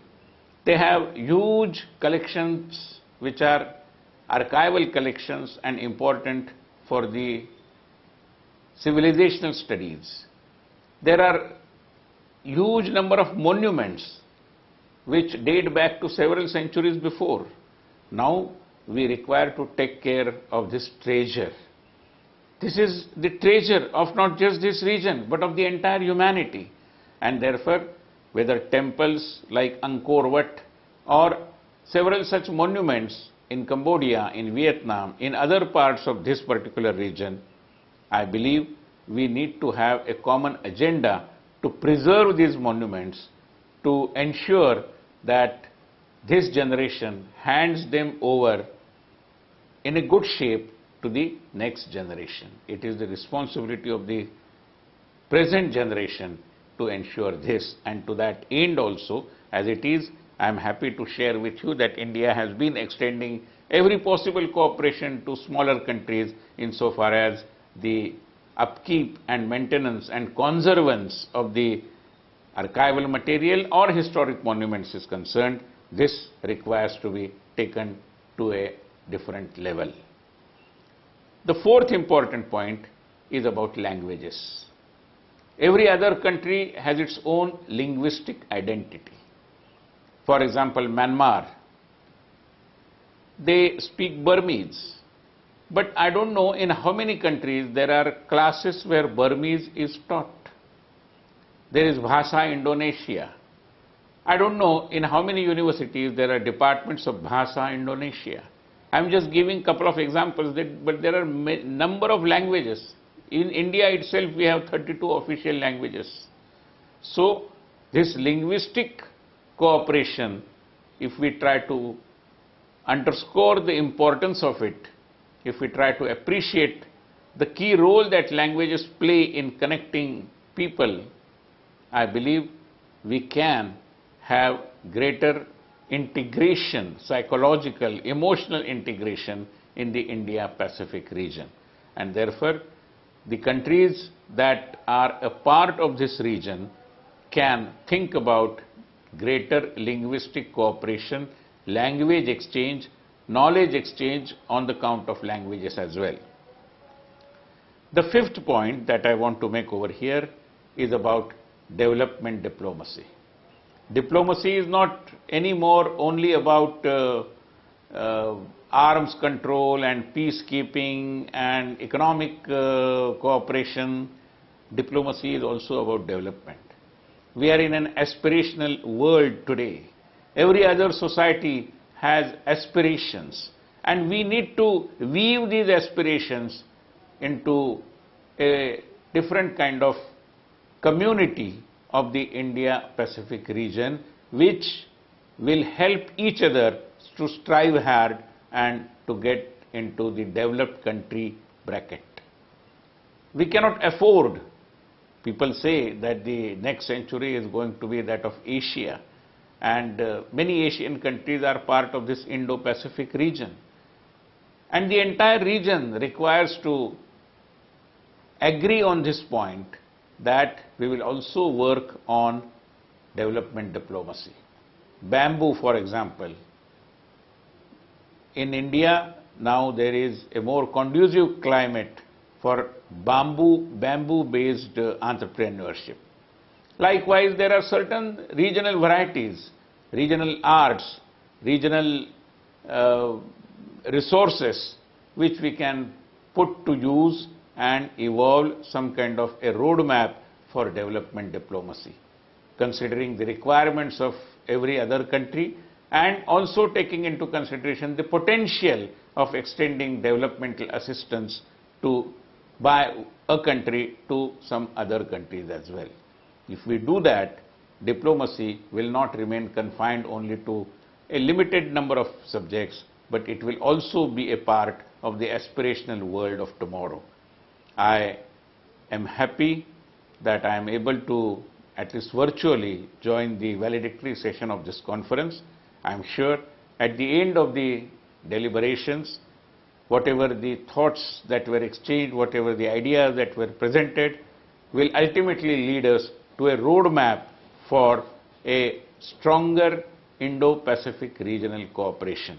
I wish the organizers a great success in their endeavor to have that kind of a roadmap emerge out of the deliberations. Thank you very much. Thank you, Dr. Sahasrabuddhe, for your words of wisdom. Now I move on to DNV Kumar Guru for his closing remarks. Thank you, Sandeep. It's my great pleasure to welcome our partner in crime, if that's a way to describe, Dave, your role and that of your office in organizing this wonderful initiative. I'm going to now invite Dave Moyer, who's the Public Affairs Officer at the U.S. Consulate General in Hyderabad, for his remarks. Over to you, Dave. Thanks, Guru. And definitely, if you want to call me a partner, that's a great title, because we love to have partners that do most of the work for us. But as always, ISB has been a fantastic partner in launching this conference. And, you know, for those that organize conferences such as this, they know how much work it goes into it, even for a 2-day conference like this. And you sometimes wonder, is it worth it? But then when you see the caliber of the panelists and the high level of discourse over the last 2 days, I definitely feel it is worth the hard work. So hopefully you feel the same.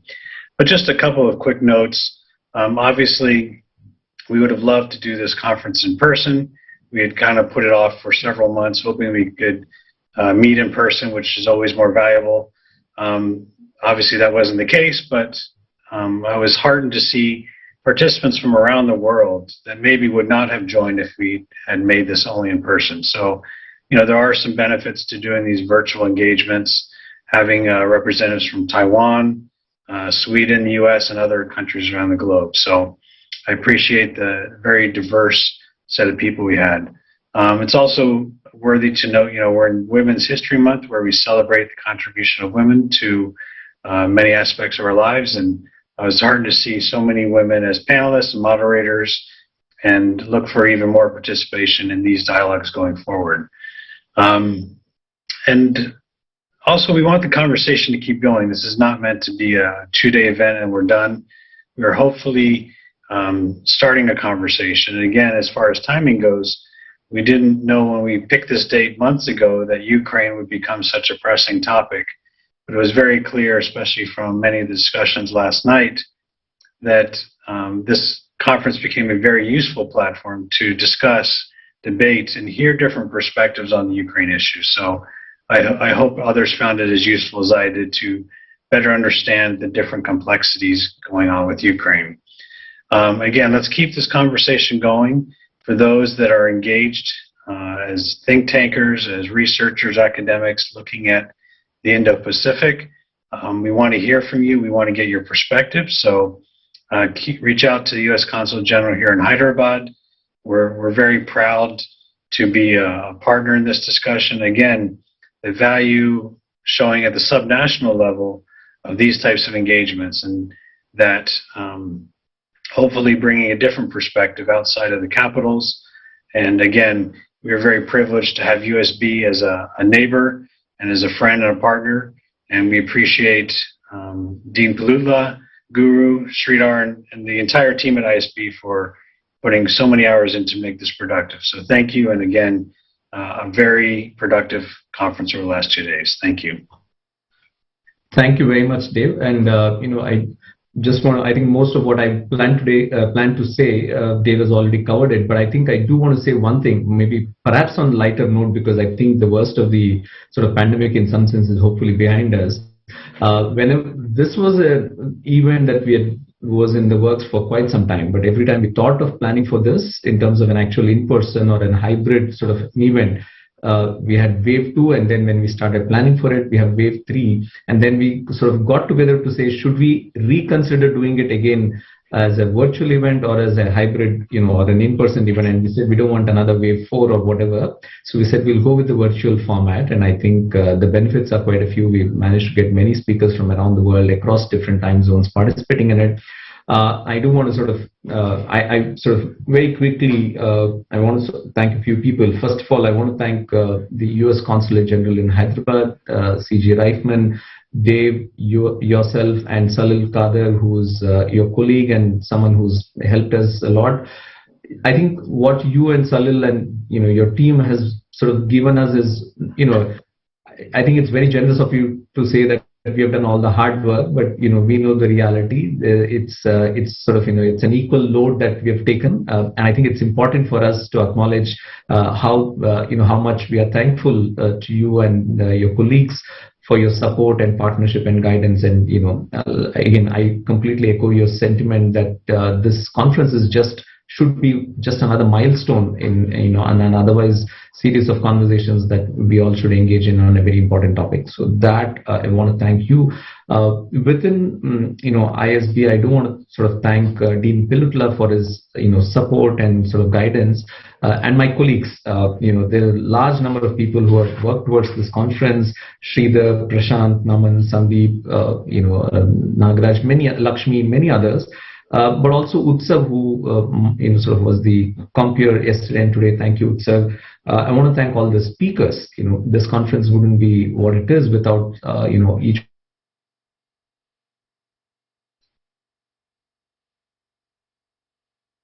and learnings for all of us to benefit from. I want to thank team vConfex and the IT and the AV team at ISB, because this whole thing went on very seamlessly, and I think we know that technology can do wonders, but also there could be glitches, but thankfully there were none. So I think word of thanks to all of you for your support and work. This as part of the initiative earlier, we did a couple of workshops targeted at media personnel, journalists, and also a workshop for scholars. But today's thing, and I want to read out some stats, I think has been very heartening. One, we had about 1,000 registrations, 1,002 to be precise, in terms of registrations for this two-day conference. And we had, as of a few minutes ago when I got this note, we have had 610 participants who have logged into this conference. And we do a large number of events at ISB, and our typical conversion rate is about 30 to 40% in terms of those who register versus those who sort of eventually show up. This is an impressive number. So I want to thank all of you who are in the audience who have taken time out, and hopefully you found this useful, which is why you've sort of stayed on. We have had 34 speakers, and of these 1,000 and of the attendees that we have had, they come from 500 different organizations, academic institutions, think tanks, and different entities, and logged in from about 70 cities from 11 countries around the world. It's a good start for conference like this, for us to organize this here in Hyderabad, because as Dave said, a lot of these kind of conferences typically happen in capitals, in national capitals, and perhaps mostly in Delhi, if you were to think of it from the Indian point of view. But to have it in a conference, even if it is virtual, but to think of it as being hosted in Hyderabad, I think this is a good start. I do want to sort of, to all of you who've joined here, and especially those of you students and faculty members and researchers from academic institutions from around the country, thank you very much, and I hope you found this useful. Do stay connected, and again, you heard from Dave about reaching out to the consulate, but also anything that we can support from ISB, would be very happy to do so. Thank you very much, and have a good day, good evening, depending on where you have logged in from. Thank you very much. Thanks, Guru. Take care. Thanks a lot. Bye.